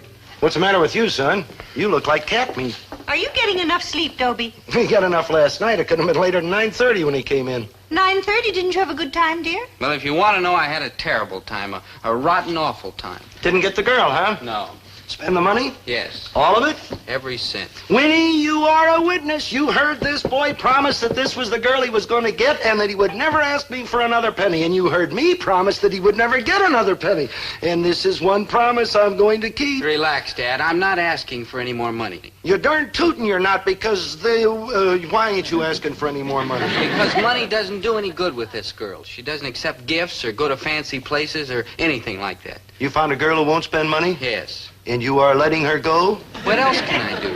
Oh, clasp her to your bosom, son, with hoops of steel. A girl who won't spend money. Oh, hang on to her, boy. Hang on to her. This is a television first. Dad, I'd like to hang on to her, but there's a little competition. And since when has a Gillis been afraid of competition? Dad, it's Chatsworth Osborne, Jr. I don't care if it's Captain Jinks of the Horse Marines. You get in there and fight, boy. After all, you are Herbert T. Gillis's son. And Winifred Gillis's daughter. Winners never quit and quitters never win. And the race is to the swift. And a man who won't be beat can't be beat. And faint heart ne'er won fair maiden. You're right, Mom. You're right, Dad. I'm going back there and fight. That's my Dobie. Yeah, and win, boy. And win. And you know why? Why? No more money. Okay, bring him on. I'm ready for Chatsworth Osborne, Jr. or anybody else who wants to do battle for Sally Bean. A fella like me goes through life looking for the one girl. And when he finds her, he's not going to give her up without a fight. I'll fight with bare fists or swords or pistols or BBs. But I'll fight as long as I live. If necessary, even longer. Hey, Doe, where you been? Boy, have I got some things to tell you. Maynard, some other time. I've got to find Chatsworth right now. Oh, but I got to tell you about yesterday. Man, you should have been there. You know where I was? You were at the zoo in Goodbye. Oh, that was earlier. Afterwards, I went down to 5th and Main and watched them knock down the old Endicott building. Tell me about it in class, will you, Maynard? Oh, no, they got this big crane and the iron ball hanging, and the guy goes... Are you through, Maynard? Got one more. That's it? Just a little crunch. It won't take long. Now are you through? Yeah, now I'm through. I'm glad. Goodbye, Maynard. Where you going? To look for Chatsworth. Something you wanted, Gillis, baby? You're darn right there is. I want you to know that a quitter never wins and a winner never quit and faint heart never won fair maiden. And when you take Sally Bean out tonight, I'm going to be right there with you because I'm in this fight to the finish. Well, gung-ho, Gillis, baby. But for your information, I am not taking Sally Bean out tonight. No? Who is? I haven't the foggiest. But it isn't I, not tonight or any other night. I have better fish to fry. He's right, though. I mean, I hate to stick up for old stuck-up Chatsworth, but a guy's a lot better off frying fish than running around after chicks. Why, I'm thinking. About what? About the rules governing the dating of Miss Sally Bean. Now, the rules say that Sally's got to go out with two guys at once, so one of them can't get her alone and whisper sweet nothings in her ear, right? Yeah. Maynard, what are you doing tonight?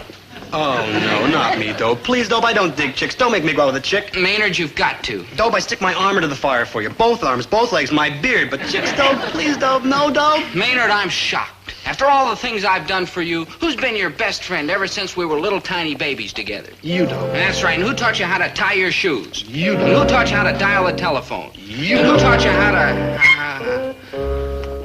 That's about all I know how to do, though. Well, you wouldn't have known that much if it hadn't been for me. And now when I ask you one little favor, how do you repay me? You're right, Dob. I'm a no-good rat. I'll go out with you tonight. Oh, that's my good buddy. Yeah. But as soon as we get her out of the house, I can cut and run. Promise? I promise. You heard that. I promised Maynard he could cut and run as soon as we got Sally away from the house. The trouble is, Maynard didn't promise me. So what happened? 11 o'clock came and... Tell me again about the 3 bunny rabbits you used to have. Oh, they were so darling, all round and fluffy and white. With long ears and noses that went like this. Yes, and little stumpy cottontails. In fact, that's what I called one of them, Cottontail. Flopsy, Mopsy, and Cottontail. Flopsy, Mopsy, and Cottontail? I have 3 cousins named that. Whack, buddy. Now, did you get the guppies before or after the rabbits? After. Daddy got them for me when the rabbits died. Oh, I cried so. Oh, I'm crying now. Me too. Well, anyhow, I soon grew to love my guppies. All 40 of them. What were their names? Well, there was Joe, Mo, and Flo, Fred, Ed, and Ned, Arthur, Alice, Morris, and... Sally, it's 11 o'clock. Quiet, Dope. She's only got 32 more. Sally, your folks must be expecting you. I'm afraid so. Gee, Maynard, I hate to break this up. I haven't had so much fun in years. Me neither. Hey, Sally, why don't you call home and ask if you can stay a little while longer? Just till you tell me the name of the guppies and all the bees you used to keep. I'll call. Excuse me. Maynard, I can't find words for you. Well, I can find plenty for you, like louse, rat, skunk, and cheat.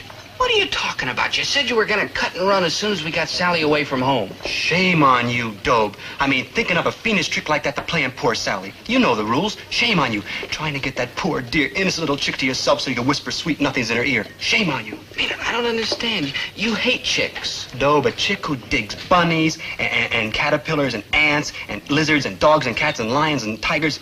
Dobe, that ain't a chick. That's like a real human being. So you're not going to leave me alone with her? Dobe, on account of our long friendship and your many good qualities, I'm going to try to overlook the rotten, crummy trick you try to pull tonight. But don't press me too far. Great news, Maynard.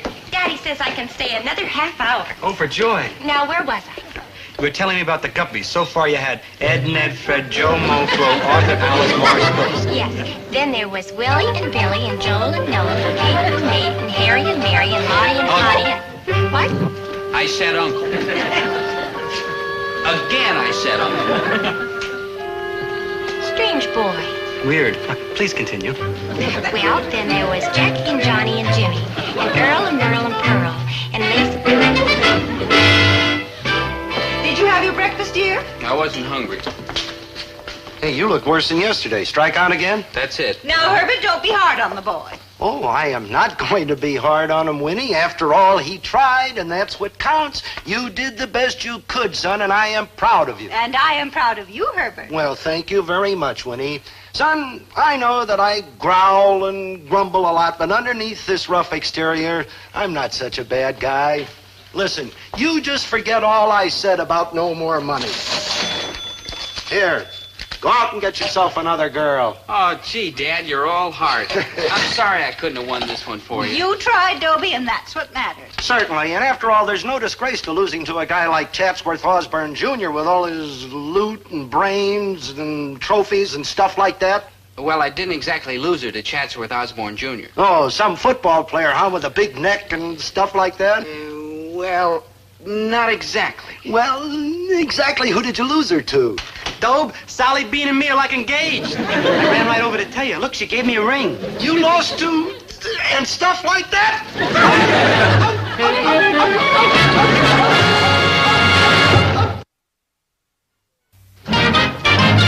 Dobe? Maynard, go away. I know you think I'm an Arnold Benedict, That's but... Benedict Arnold, but you got the right idea. But I want to be buddies again, Dobe. I mean, I don't want to be with no chick. I want to be with you. So Sally Bean dumped you, huh? No, I dumped her. For what? Oh, she did a terrible thing, Dobe, a terrible thing. What? I'd rather not say. Oh, you can tell me. Well, she kissed me. Yeah, they're all alike, Dobe. I should have known. They're all alike. Oh, Maynard. Well, what's the difference? We still got each other. Yes, Maynard. And we always will. I'm afraid so, Maynard. I'm afraid so. Hey, Dobe, did I tell you about the Endicott building? The big About crane and the 1,000 iron ball? times. And the guy goes...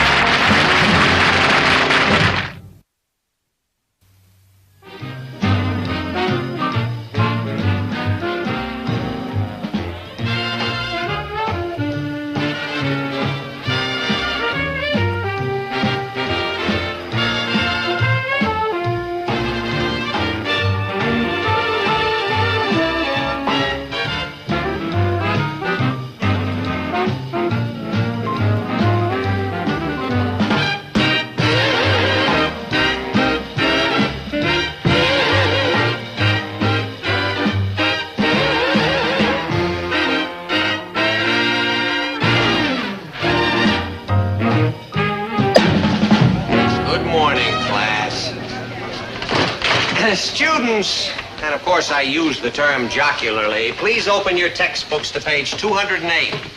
Today we are going to take up the works of Robert Browning. Mr. Krebs. Present. Can you tell us who Robert Browning was? And I withdraw the question. Well, I got a big surprise for you, Mr. Pomfret, your professorship, sir. It just so happens I do know who Robert Browning was.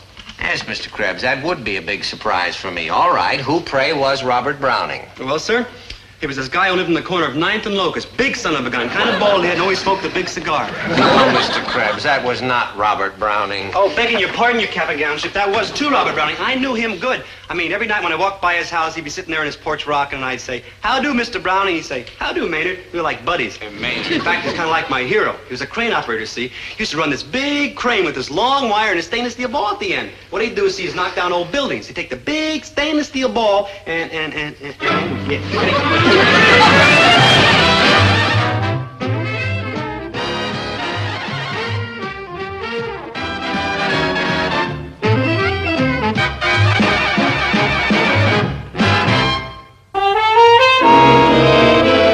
Jordan, could you tell us something about Robert Browning?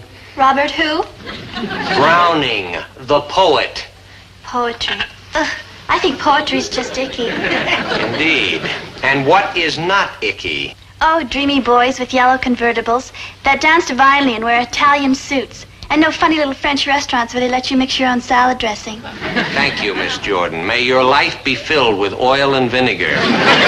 Miss Gilroy, could you please tell us something about Robert Browning? Sure could. Robert Browning was born in 1812, died in 1889, and wrote what is largely considered to be the most robust dramatic poetry in English since Shakespeare. Excellent, Miss Gilroy, as usual. 100% correct. You hear that, Dobie? Smart as a whip, pretty as a picture, strong as a mule, gentle as a lamb, loyal as a dog, and all yours. Who could ask for anything more? I could. In fact, I am. Now, let me get this straight. Are you talking about her? Why not? She's rich, beautiful, popular, the belle of the whole campus. She doesn't want you. How do you know? I'll show you. Hey, Poppy. You want Dobie? Good heavens, whatever for? That's my case. Please do rest your case, Miss Gilroy. Now, I yield to no man in my admiration for romance. If romance is the proper word for this curious, lingering affliction between you and Mr. Gillis.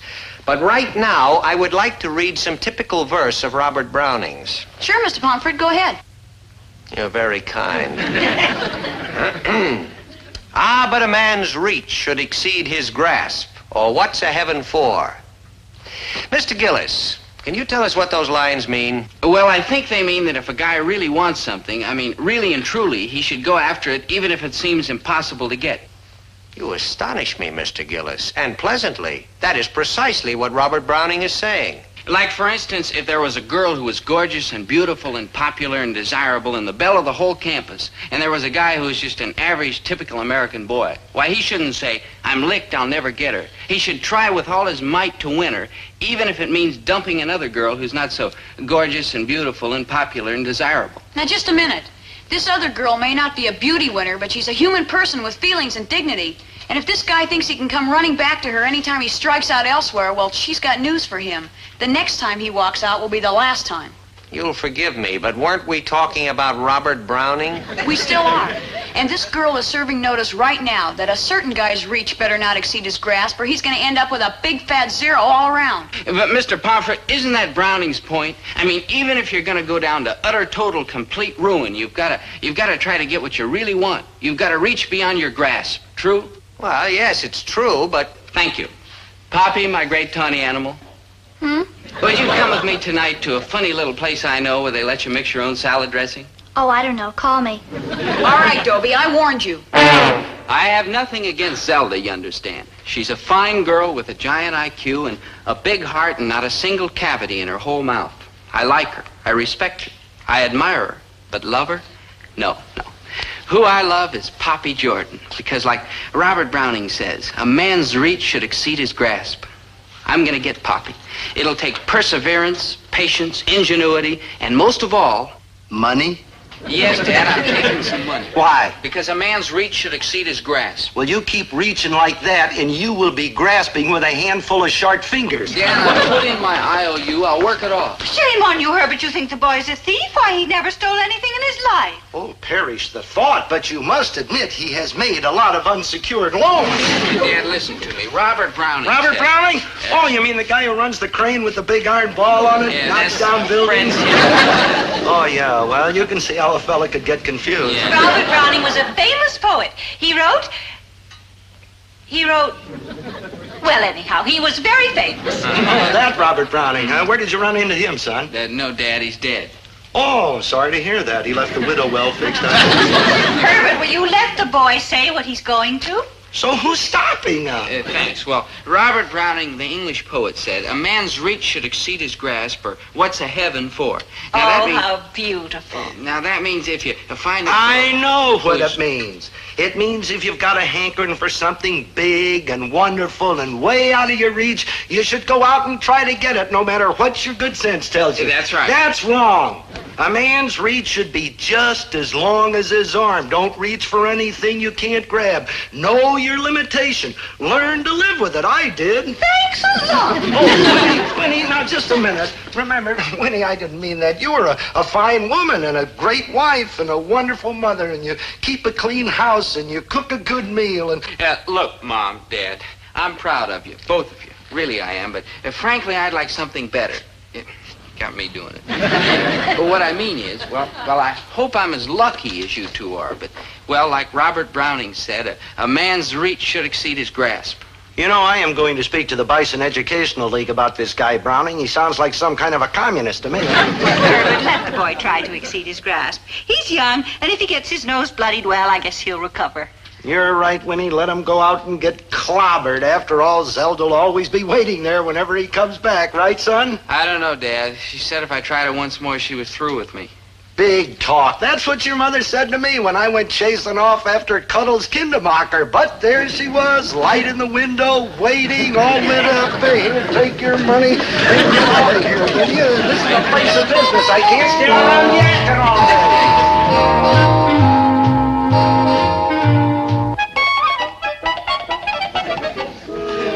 What can I do, buddy? Goodbye, Maynard. What you doing? Writing. Goodbye, Maynard. What? What you writing? You're not going to go, are you? What you writing? Well, Maynard, I guess you could call it a plan of battle. Hey, Wild, who you gonna do battle with? Poppy Jordan. Oh, I don't know, Dobe. I mean, you're giving away a lot of weight. Still, if you stay in there close and give her a good old... Come here, Ernie. Give her the... Oh, shots. Maynard, look. Maynard, I'm not going to fight Poppy. Not that way. My battle's going to be to win her heart and soul. And I will, Maynard, I will. Tonight, Poppy will be mine. Yeah, and tomorrow you're gonna come crawling back to Zelda. No, I'm not. Yes, you are. No, I'm not. Yes, you are. Yes, I am. You're right, Maynard. Who am I kidding? Poppy's way out of my reach. I just better play it cozy and hang on to what I've got. Good thinking. Bad thinking. Hello, Mr. Pomfret. Like how your PhD ship? Play it cozy. Hang on to what you've got. Dobie, don't you ever listen to the things I say in class? Yes, sir. I don't. Now, Dobie, even a memory as fleeting as yours must be able to recall what I quoted from Robert Browning this morning. Yes, sir, I remember. A man's reach should exceed his grasp. Exactly. Now, does that sound like playing it cozy? Then you think Robert Browning was right about a man's reach? Of course he was. Now, whatever you want, Dobie, no matter how unattainable it may seem, you've got to try to get it. If I haven't taught you one other thing in all the years I've had you as a student, and the odds are rather strongly in favor of that possibility, then I will still consider my job as a teacher fulfilled if I can just bring home this one point to you. Don't play it safe. Don't play it cozy. Let your reach exceed your grasp. I'll do it, Mr. Pomfret. I'll do it. Good boy, Dobie. And if you fail... Which he will. If you fail, Dobie, just pick yourself up, dust yourself off, and try it again. Yes, sir. Thank you, sir. Goodbye, boys. Goodbye, sir. Goodbye, your cap and gown ship. Now, Maynard, I better get ready for the big night with Poppy. Dobe, don't. Don't what? Don't go out with Poppy Jordan tonight, because you're going to strike out and Zelda ain't going to take you back. Maynard, in the first place, I am not going to strike out. I am going to win because a man's reach should exceed his grasp. And in the second place, even if I do strike out, which I am not going to, Zelda will take me back. But she said She said that before. Not the way she said it this time. Did you see how beady her beady little eyes were? Did you see how tight her tight little mouth was? Did you see how round her round little chin was? Maynard, you're a worry. All right, Dope, go ahead. Do what you want. There are none so blind as those who will not see. Where'd you get that? On a little card from a weighing machine. Goodbye, Maynard. Go ahead, Dope, go ahead. Fools rush in where angels fear to tread. Fortune cookie.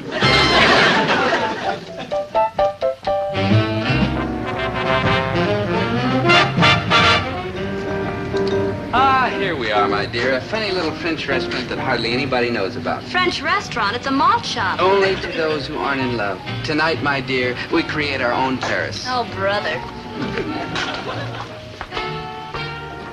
Okay, Kenny, they're here. Geez, Zelda, I don't know if I should. He gave me a $5 to do a French accent. Come on, a deal's a deal. I did your homework, didn't I? Well, okay. An enchanting little bistro, huh, my love? Let's hurry and eat so I can get home, Home, my jewel. But the night is so young and you are so ravishing. Order, hey? Of course, my own. Garçon? Oui, monsieur?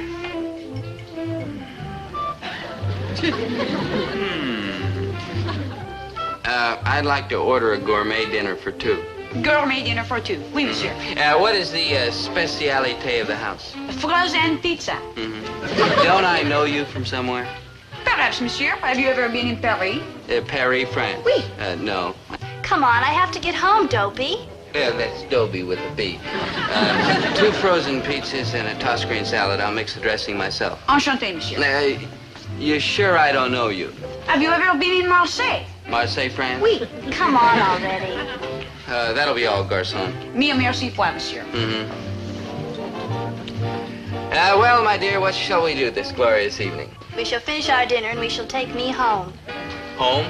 But I made such plans. The opera, perhaps. Opera? All those fat people singing at each other? The ballet? All those girls with bulgy legs? The movies? Home. But why must you be home so early? Because. Because why? Just because. I understand. You're teasing me, my little minx. I tease you not. It's Chow and Holmesville. Voilà, le dîner. I understand monsieur wishes to mix his salad dressing himself. You're absolutely sure we've never met before? Have you ever been near Alsace-Lorraine? No, but I've been near Zelda Gilroy. Zelda, shame on you. Yes, that's right, Dobie. Shame on me. But this is the last time. The last time there'll be shame on me. Zelda, how can you spy on me like this? A woman in love can do a lot of things. But finally there comes a point when she just can't do anymore. Goodbye, Dobie.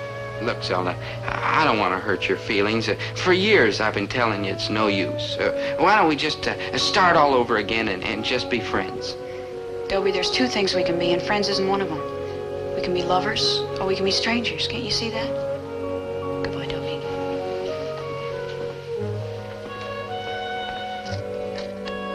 Are you gonna eat your pizza? Oh, no. Help yourself, my dear. Mix the salad dressing, will you? I'm kind of in a hurry. Of course, my sweet. This dressing, my dear, is a secret recipe known but by 3 people on Earth, all sworn to silence. Yeah, I gotta get home. Nonsense, my child. After dinner, we'll go dancing, We'll go home. canoeing, Home. bowling. Home. Look, Poppy, I don't understand. Why do you have to be home so early?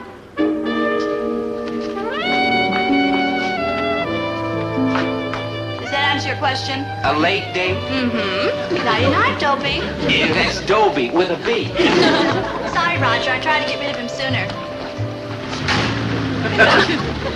Late date. Oh, what a jerk I am. Like true, good buddy.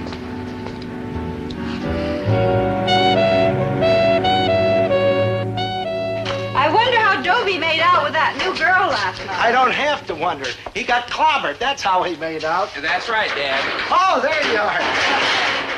Well, what'd I tell you, son? You told me a man ought to play it cozy, play it safe, and you were right, Dad. Absolutely right. You're a very smart man.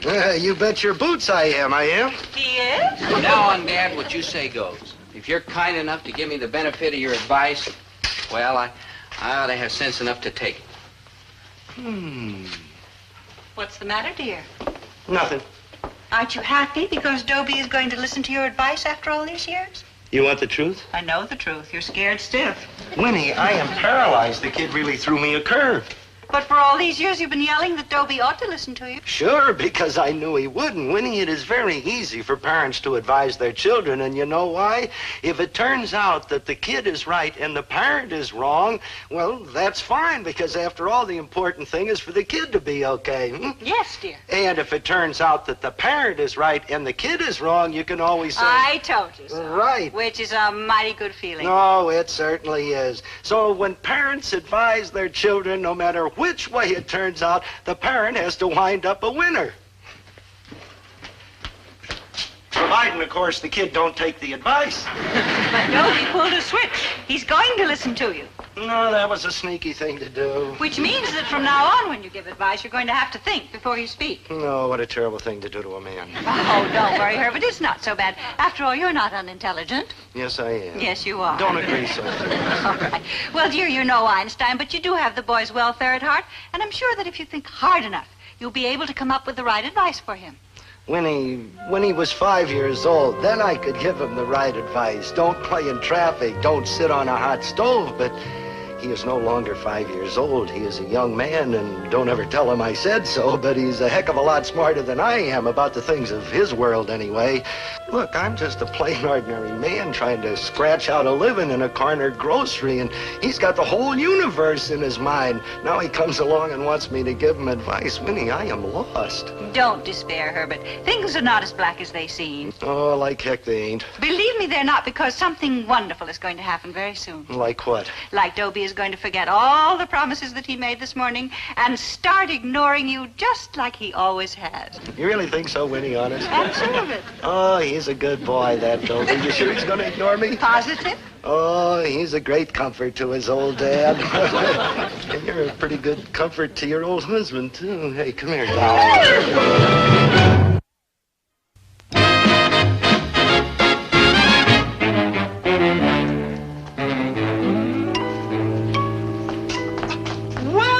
Well, if it ain't old Zell.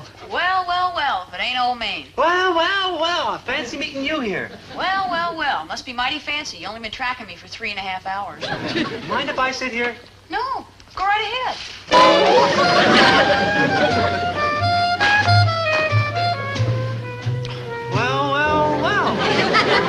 Well. Gee, Zelda, you look like real pretty today. Like, thanks. I mean, your nose is so nice and shiny. Stop, Maynard. You'll turn my head with praise. Oh, I wouldn't do that, Zelda. If I turned your head, you keep running around bumping into things. Good thinking. Well. Well, what? I'd like to ask you a hypodermical question. It's hypothetical, and the answer's no. Zeld, you can't dump Dobie. He needs you. You should have thought of that earlier. Well, let's put it this way. You need him. I mean, where's a chick like you going to find another guy? No offense. No offense, Maynard. And the answer is, I don't know where I'm going to find another guy. Or even if I'm going to find another guy. All I know is I got a little bit of pride left, and I intend to hang on to it. But you can't go through life all alone, small girl. Who says I can't? Me, I just said. Didn't you hear? There's lots of other things besides love. I'll study hard. Maybe become a big scientist or doctor or missionary or something. You thought this through? I mean, your head's made up? Absolutely. So you can tell your friend Dobie... Never mind. I'll tell him myself. Dobie, I know you're hiding down there. Come on out. Come on. Zelda, listen. No, Dobie, you listen. I've got 2 words for you. The first one is good. Got that? The second one is bye. Put them all together, they spell... Goodbye? Goodbye. Yeah, Zelda. Look, Zelda. Well, cheer up, good buddy. You're always going to have me. I'm afraid so, Maynard. I'm afraid so.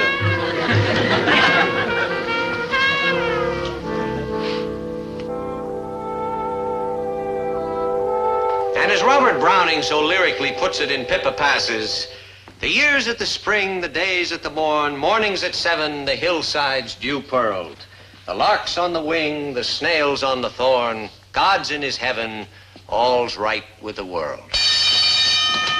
Class, except for Dobie Gillis, dismissed.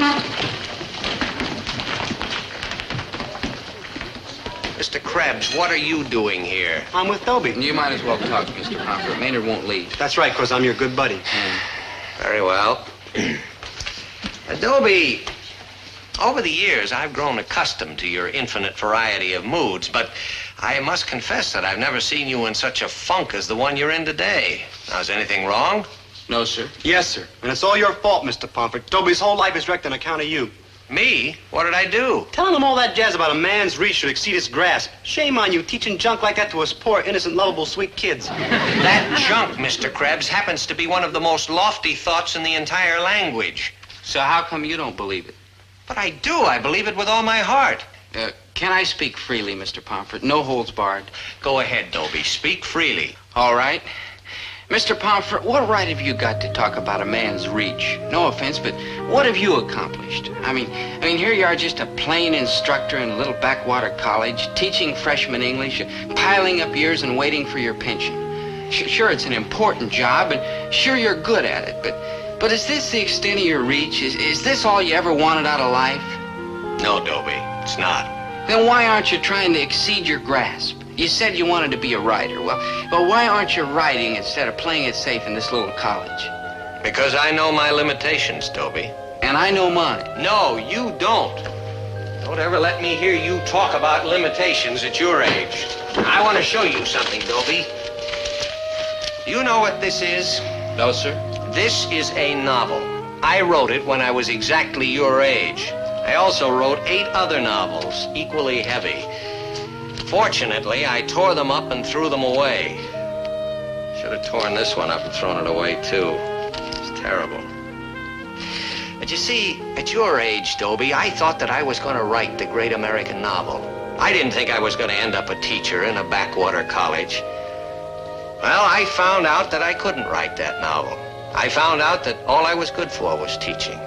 So I settled for that. And I'm darn glad I did, because at my age, there's no happiness unless you know your limitations. But at your age, Dobie, there are no limitations. You've got to reach for the stars, Dobie. You've got to reach. And if you fail, you've got to reach again. Later is a time to talk about limitations, much later. But now you're young and you're full of bright, shining hope. And nothing but the very best is good enough for you. Mr. Pomfret, what I said, I'm sorry, honest. Well, don't be sorry. Just forget it. But remember what I'm trying to tell you, Dobie. Whatever you want in life, you've got to reach for, whether it's a girl or a job or a way of living. You've got to dig in and try for it with everything you've got, because that's the only way you're going to get what you're after. And when you fail, well, you won't really fail, Dobie, because just the effort of trying is a wonderful and enriching experience. Does that even go for a fellow like me, Mr. P? You bet it does, Mr. Krebs. You've got to get out there and slug for the record album or that new set of bongos you want. And by George, if you do, you'll get it, because nothing will stand in your way. Like, wow, even me. Like reach, man. Reach. Thanks, Mr. Pomfret.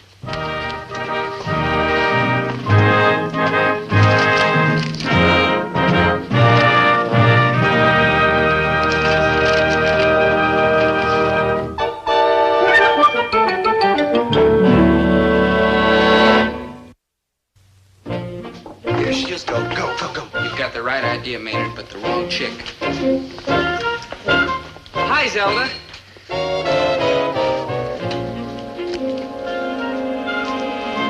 Zelda? No.